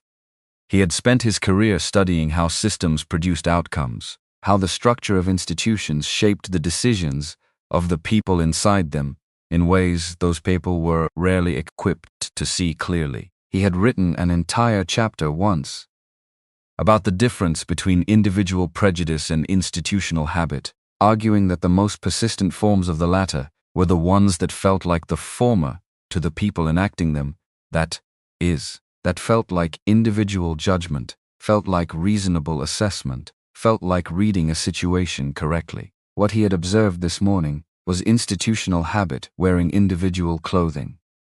Kenneth's redirect, Thompson's pivot, Maya's walk away from the clear answer toward the convenient one. These were not, he suspected. He suspected people who would have described what they were doing in terms that acknowledged what they were doing. They would have described it as customer service protocol and departure, schedule management and conflict de-escalation. And those descriptions would have been technically available. But the outcome they were producing was, the person with the correct documentation was being asked to solve a problem caused by the person without it, and Jordan Cole had not solved the problem by existing on the right side of an argument. He had not solved it by charm or persuasion or eventual capitulation of the other party. He had solved it by the single and sustained act of not moving, by declining to absorb the problem, by making the problem remain exactly where it had always been until someone with the authority and the willingness used both to do the simple and correct thing. Gerald thought about his published work, about the gap between understanding something at the level of theory and understanding it at the level of the moment it was actually occurring in front of you. He had understood the theory very well. The moment had caught him slightly off guard, which said something about the gap. He folded the newspaper. He thought, I said the right thing. I said it later than I should have. Both of those things are true. And then he thought, next time I'll say it earlier, not a resolution, just a fact about next time. Maya was doing the drink service. She did it with the concentration she brought to every task, which was high and focused, and now, after the morning's events, felt different in her hands, heavier maybe, or more deliberate, like the weight of the work had recalibrated itself and she was still finding the new balance point. She stopped at Gerald's row. Can I get you anything? Gerald looked up. Club soda, please. And then, within this someone with the mildness of who had decided to say a thing, and was simply saying it, you did the right thing when you came back and spoke to him. Maya poured the club soda and did not immediately respond, because the response she wanted to give was not a customer service response, and she was currently doing customer service. But she looked at Gerald and she said quietly, it took me too long. Gerald accepted the glass. Yes, he said, and you still did it. A pause. That distinction matters. Don't let the late cancel the still. Maya stood with her tray for a moment longer than strictly necessary. Then she moved on. She thought about, don't let the late cancel, the still for the next 4 rows, and then decided she was going to write it down when she got to the galley, because it was the kind of sentence that had a life beyond the moment it was spoken in. Ray Hollins had his tray table down and his hands around a glass of water and was doing something he did not do often, which was thinking about himself without immediately redirecting the thought towards something more productive. He was 45. He had a firm and a staff and a client list and a reputation for being effective, which was not the same thing as being good, but was often more immediately measurable. He had constructed a professional identity around being the person who saw things clearly and navigated them efficiently and did not get caught up in dynamics that weren't his business, which was, he was starting to understand, another way of saying he had constructed a professional identity around watching from the correct angle. He had watched Jordan Cole stand in that aisle for 16 minutes. He had watched every offer and every deflection and every careful repositioning of the situation's frame. He had watched Gerald speak up and noted the way it landed, and had thought about doing the same and had not done the same. He had been present for the entire arc of the thing and had contributed exactly nothing to the fact that it resolved correctly. Sandra Anderson had resolved it. Gerald had shifted the room slightly. Maya, late and with visible cost to herself, had named her own mistake. Keisha Monroe was sitting 3 rows back, holding something on her phone that Ray suspected was going to have a life beyond this cabin, and Ray had watched. He was good at watching. He had elevated watching into a professional practice, given it names like strategic observation and reading the room. He had sometimes told younger consultants that knowing when not to act was as important as knowing when to act. He was no longer sure that was wisdom. He was increasingly sure it was the theory of someone who had found a way to make not acting sound like a form of competence. He drank his water. He thought about his staff, specifically about 2 members of it, both of whom were sharp and prepared and good at their work and had, in the 4 years he'd known them, encountered situations in client environments that had the same architecture as this morning's situation, and had come to him afterward and described them, and he had responded with careful, strategic advice about navigating the dynamics rather than with the simpler observation that the dynamics should not have existed in the first place. He had been helping them practice moving when they shouldn't have had to. He set down his glass. He was going to have a different kind of conversation when he got back to the office. He didn't know exactly what it would contain, but he knew it was a conversation that was overdue, and he knew he had been the one choosing not to have it, and he was not going to make that choice again. The flight attendant call button above seat 1A had not been pressed. Jordan didn't press it now. He wasn't hungry yet. He was thinking about something Gerald Osei had said, or rather thinking about the way Gerald had said it, the economy of it, the completeness. I've stayed out of things like this my entire adult life, and I've been deciding whether that was wisdom or something else. The honesty of that sentence, the absence of self-flattery in it. Most people, when accounting for past choices they'd come to question, found ways to soften the accounting. Extenuating circumstances, different context. Couldn't have known. Gerald had just said, "I've been deciding whether it was wisdom or something else," and then provided the answer without embellishment. Jordan had met people like Gerald occasionally throughout his life, not often, but enough to recognize the type, people who had thought carefully about things and arrived at uncomfortable conclusions and were living with those conclusions without trying to make them comfortable. He respected it enormously. He thought about his own accounting, about the sum of the moved seats and the lowered voices and the meetings he had let conclude in directions he'd known were wrong, because the energy required to redirect them had exceeded some internal threshold he'd drawn and redrawn over years. He had not been passive. He had been calculating, and the calculations had produced a kind of person, efficient and capable and constantly aware of the cost of resistance. And that person had built something real and good and was sitting in first class on the way to manage it. And also that person had been practicing something that needed to stop. He had stopped it this morning. 16 minutes on a Tuesday in February, in a first-class cabin on a flight that was currently 30 minutes late, and moving at cruising altitude toward Los Angeles. It wasn't a monument, it wasn't a movement. It was one morning, one decision, one seat. Except it wasn't only that. That was the thing about the moments when you stopped practicing the wrong thing. They didn't cancel the previous practice, but they started a new one. And the new practice built in the same way the old one had, incrementally, choice by choice, morning by morning, until it was also structural, until it was also the thing you did without deciding to, because you had already decided.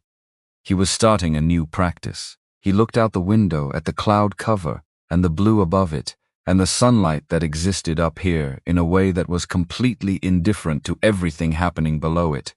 And he felt something he hadn't expected to feel this morning. Not triumph, not even relief exactly, more like landing. The specific sensation of something that had been airborne for too long finally returning to ground.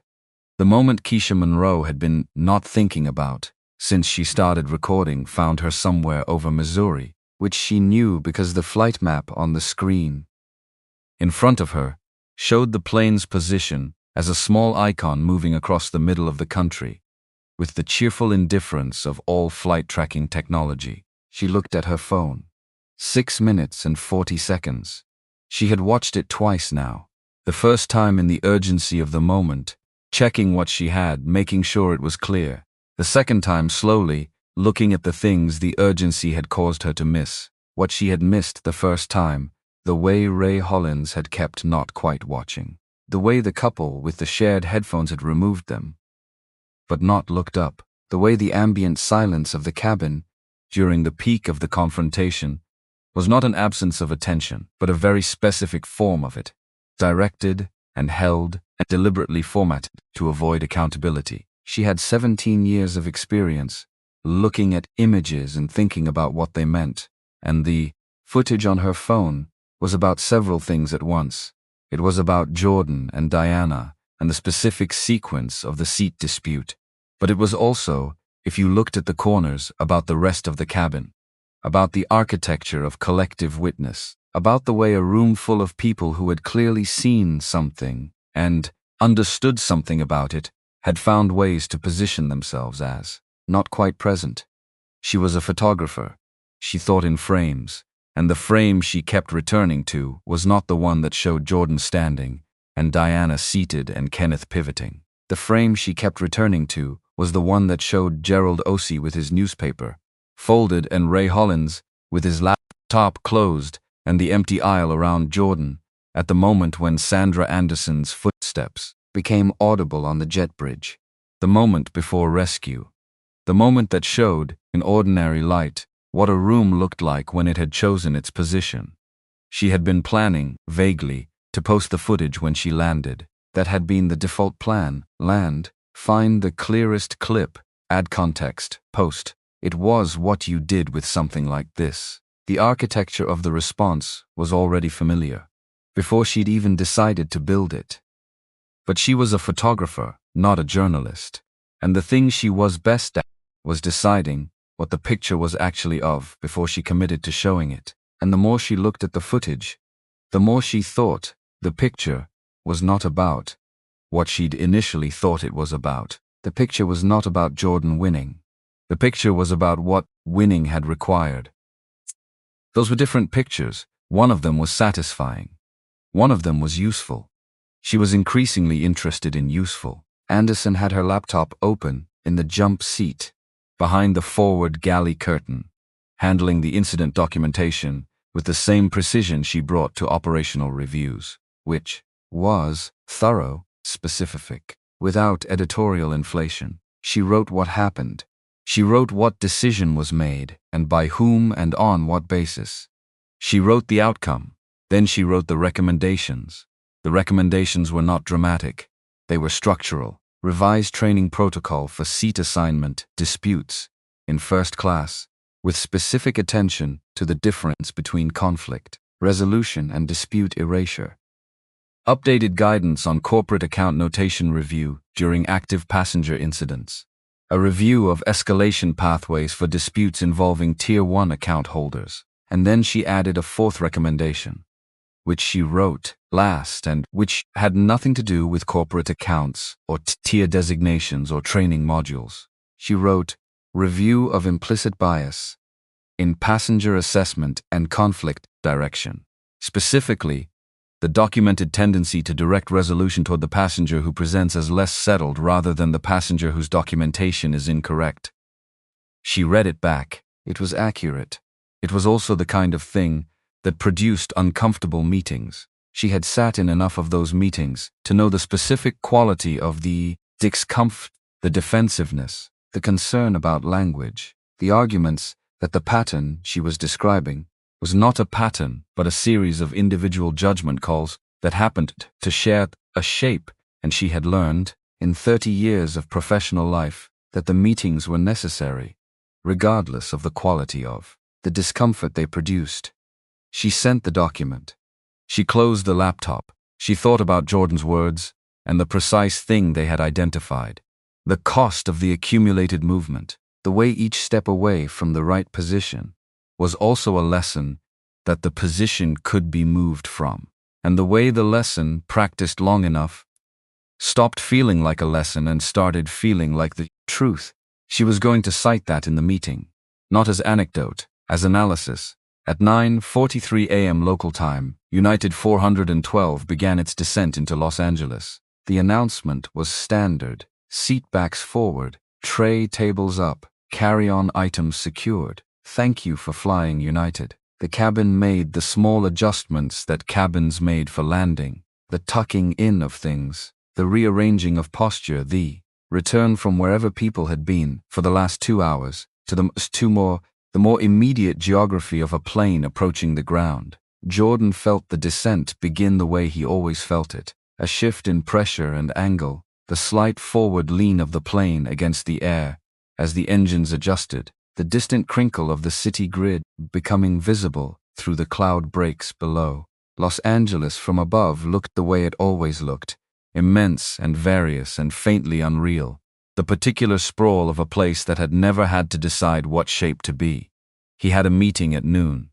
He had a call with Phoenix at 2. He had a dinner, which was actually a working dinner, with a potential client in Santa Monica at 7, which meant he needed to get to the hotel first, and that meant he needed the airport shuttle or a car, and he had already booked the car, and the car was already waiting, and the ordinary logistics of the day were already resequencing themselves in his brain as the plane descended. This was the thing people didn't tell you about significant moments. They ended. The plane landed. The ordinary continued. The meeting at noon happened, or it didn't, and the call at 2 was productive, or it wasn't, and the client in Santa Monica was interested, or they needed more time, and all of that was going to happen in the same Thursday. That had also contained the morning, and the morning was now a part of the day, but not the whole of it. He was at peace with this. The wheels touched at 9:51 a.m. The impact of landing, which was always slightly harder than passengers expected no matter how many times they'd flown, produced the reflex of hands gripping armrests and the brief collective intake of breath that accompanied the reunion of aircraft and earth. Then the engines reversed and the plane decelerated down the runway and the city moved past the oval. Windows in its airport approach configuration, perimeter roads and corporate parks, and the underside of the terminal structures and the ordinary working machinery of arrival. Maya was standing at the forward galley door the way she always stood for landing. Upright, hands braced lightly against the wall. Looking down the cabin with the particular alert calm of 9 years of this exact position. She looked at Jordan in 1A. He was looking out the window. She thought about what she was going to do differently, not in the abstract but specifically. The next time 2 boarding passes produced a clear and simple answer. She was going to give the clear and simple answer without routing it through a calculation about which direction was easier. She was going to give it immediately, cleanly, the way Maya Okafor at her best gave things, which was directly, and with the competence she had spent 9 years building. She had the competence. She had just applied it selectively this morning. She was not going to apply it selectively again. This was not a dramatic resolution.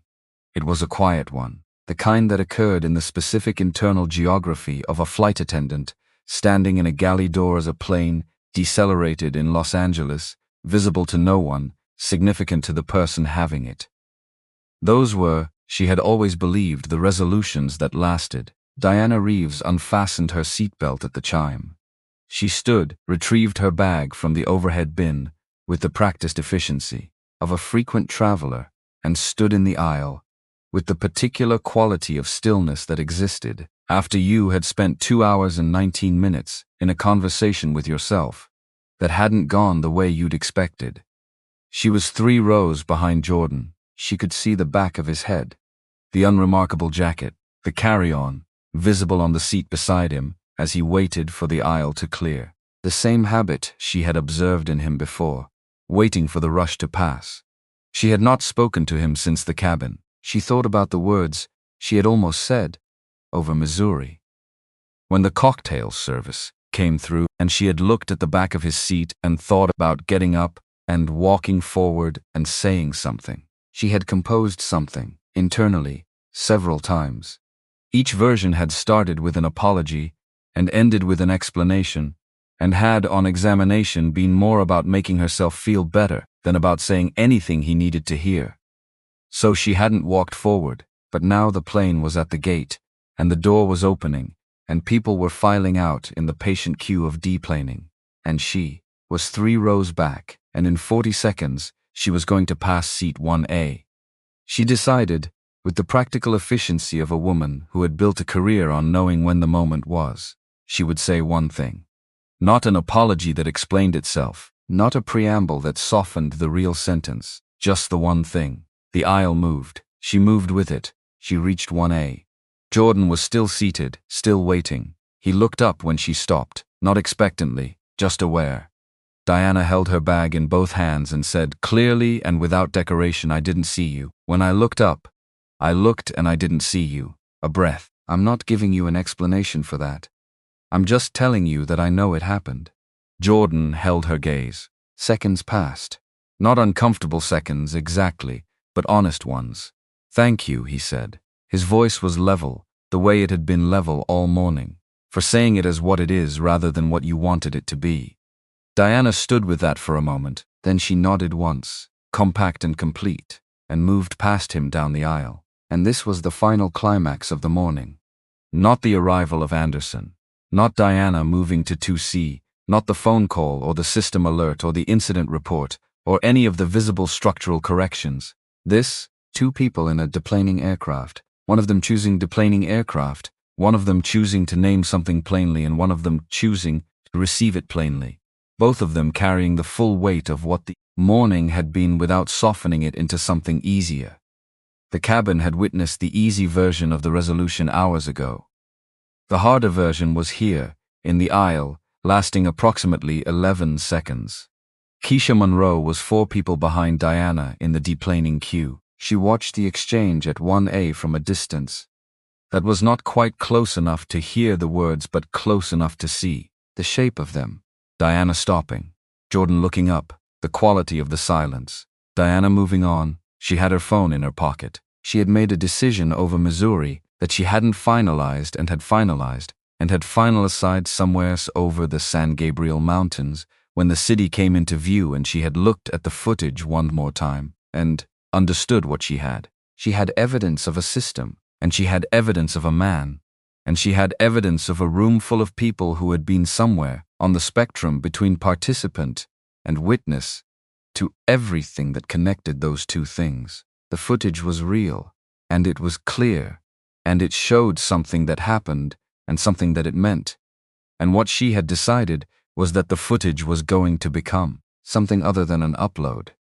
Not because she wanted to protect anyone in it, not because she was afraid of the response, but because the story the footage told, in its raw 6-minute 40-second form, could be reduced to something smaller than it was, to a seat dispute, to a viral moment, to a 30-second clip extracted from context that produced heat without producing anything that lasted. And she was not interested in heat. She was interested in the image that required the full context to understand. The one that showed the room, and not just the incident. The one that showed the corners. She was going to make something with this footage, not a post, not a clip, something that could hold the whole picture. She had a client who made documentary shorts. She had a contact at a production company that did human rights content. She had, somewhere in the back of her phone, the email of a journalist who specialized in institutional accountability and who had, 4 years ago, written something that Keisha had read twice and kept. She was going to make some calls. The jet bridge produced the standard sound of many feet on hollow flooring.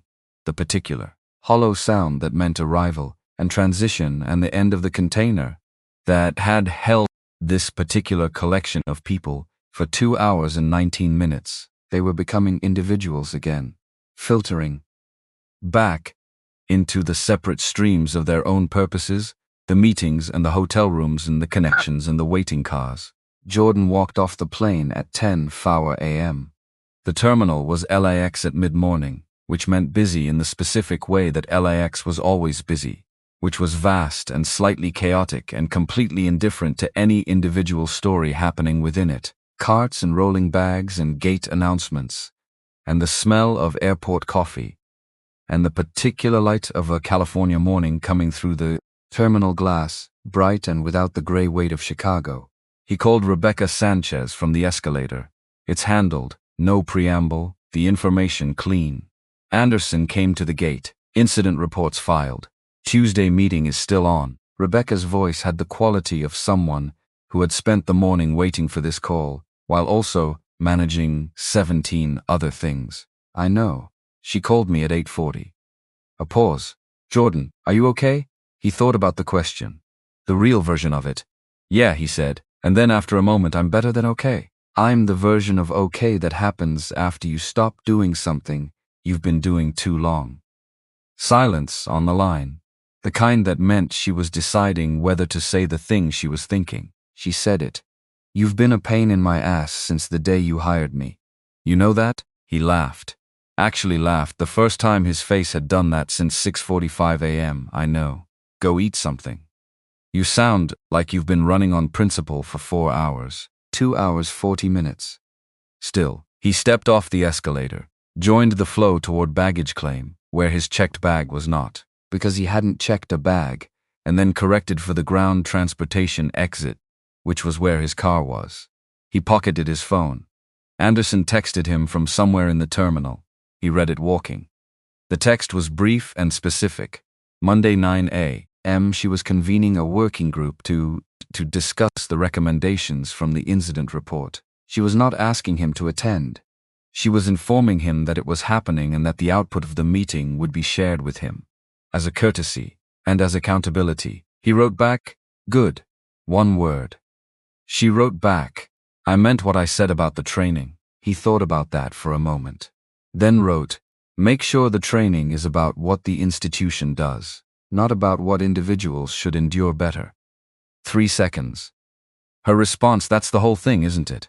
He pocketed the phone again. The automatic doors slid open. The California air came in, warm and dry, and carrying the specific quality of outsideness that airports reversed so efficiently. And Jordan walked through the doors and into it. The car was a black sedan, nondescript, driven by a man named James, who had been driving airport pickups for 11 years, and who had a particular skill for reading passengers, which was, some people wanted to talk, and some people wanted quiet, and some people didn't know which one they wanted, until the first 30 seconds of the ride determined it. James looked in the rearview mirror and made his assessment.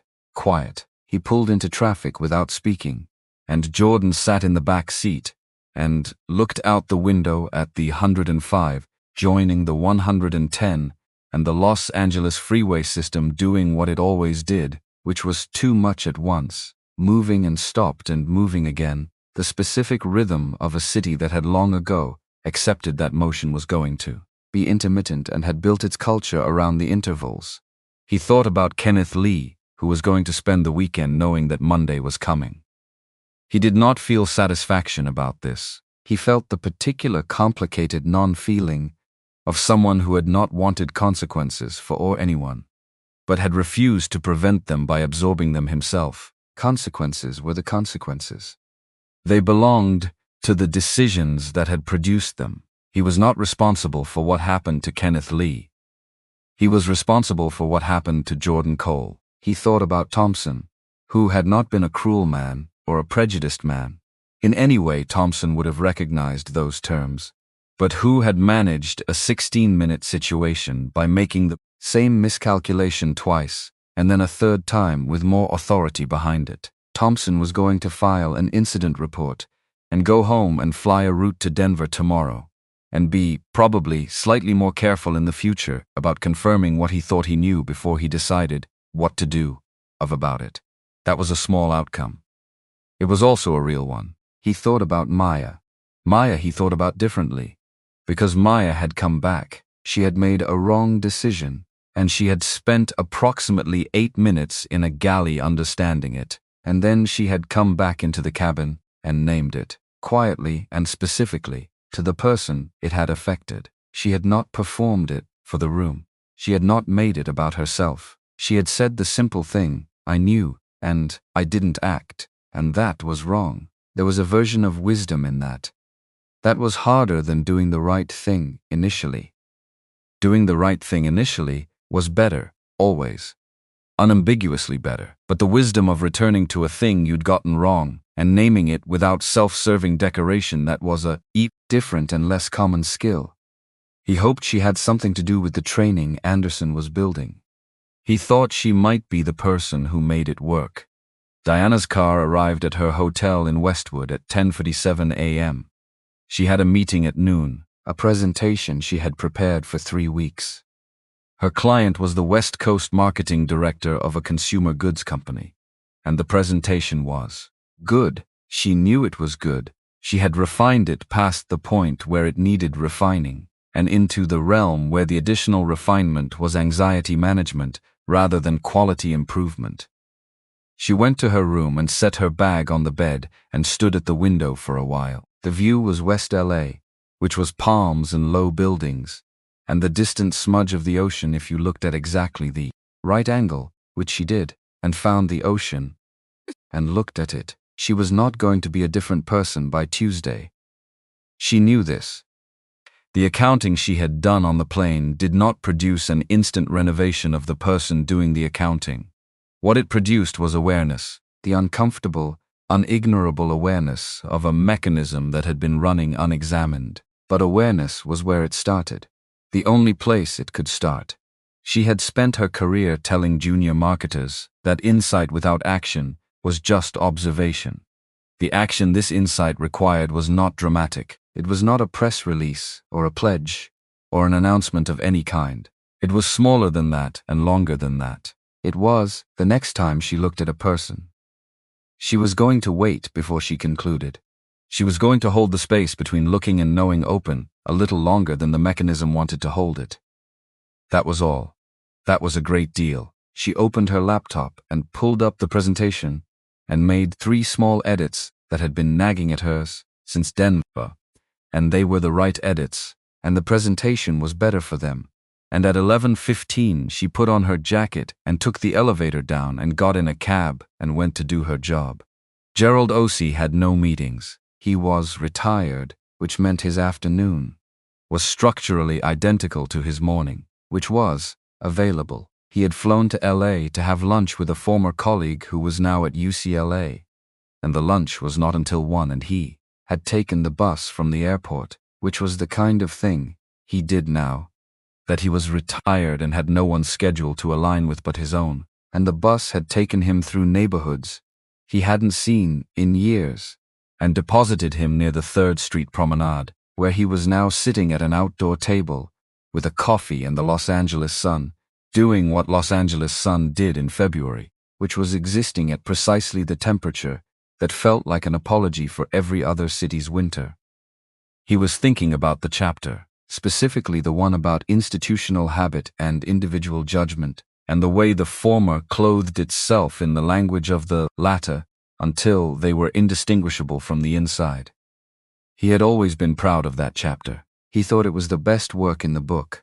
He had described the mechanism clearly and provided examples and cited data and constructed an argument that he believed was both accurate and useful. He thought now that the chapter was missing something. What it was missing was the moment in the aisle when you have to decide whether the thing you understand theoretically is also something you understand practically. The moment when the theory asks to be a person rather than an argument. He was going to write something. Not another academic paper. Something shorter. Something that didn't require a citation for every claim. Something that started with a Tuesday morning in February and a man standing in an aisle and an old professor deciding, late but finally, that his newspaper could wait. He didn't know what it was yet. An essay, maybe. Or something that didn't have a name.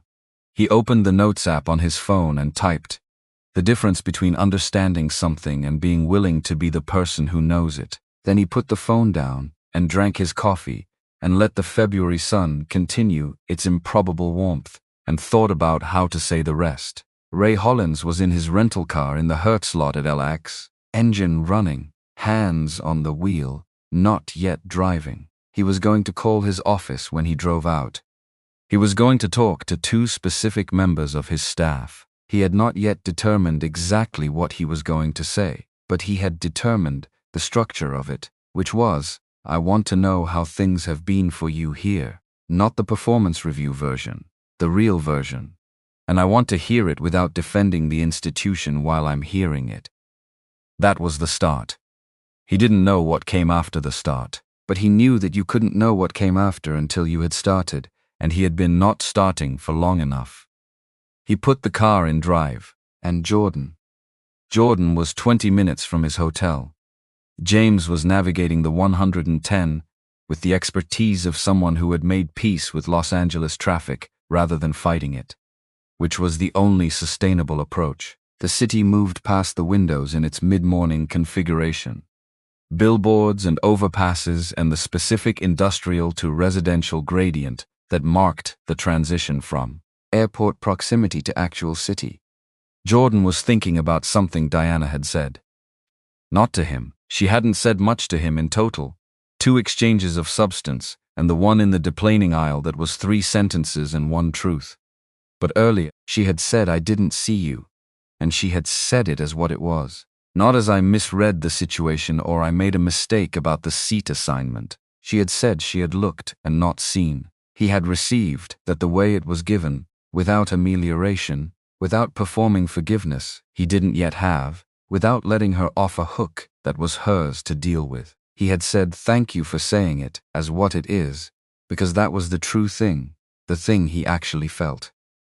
But he had been sitting with the rest of it since the gate. He had not been seen. He was used to not being seen. He had been not seen in rooms his entire adult life, in ways ranging from the casual to the structural, and he had developed, over time, a relationship with the experience that was neither resigned nor enraged, but somewhere more practical than either. Clear-eyed, he saw it for what it was, named it internally, and proceeded. He did not let it define what was possible. He did not let it make him someone who could only understand himself in opposition to it. But this morning he had done something different. He had not only named it internally, he had stood in the aisle and named it structurally. By refusing to be moved by a situation that said, the naming should cost him more than the thing being named. He had said with his body and his stillness and his one repeated word, no. The cost of this particular claim is mine to pay, and I am paying it, and I am not stepping aside so someone else can pretend it isn't a claim. The car moved, the city moved. He thought about Rebecca Sanchez's voice on the phone. You sound like you've been running on principle for 4 hours. 2 hours 40 minutes, he'd corrected. Still, he was going to eat something. He was going to get to the hotel and put his bag down and order something from room service and sit in the particular quiet of a hotel room in the middle of the morning that belonged to no one and everyone and existed in that suspended hour between arrival and the start of whatever came next. He was going to sit there and not do anything for a specific period of time. Not long. He had a noon meeting, but something, a gap between the morning and the rest of the day, a seam, the place where you set down what you had been carrying and picked up what you were going to carry next, and for one moment, had your hands briefly, entirely empty. He was going to use that moment. He was going to let the morning be what it was, which was not a victory and not a triumph and not a lesson delivered or a lesson received, but something more basic and more permanent than any of those things. It was a morning in which a man had known where his seat was and had not moved until he was sitting in it. That was all.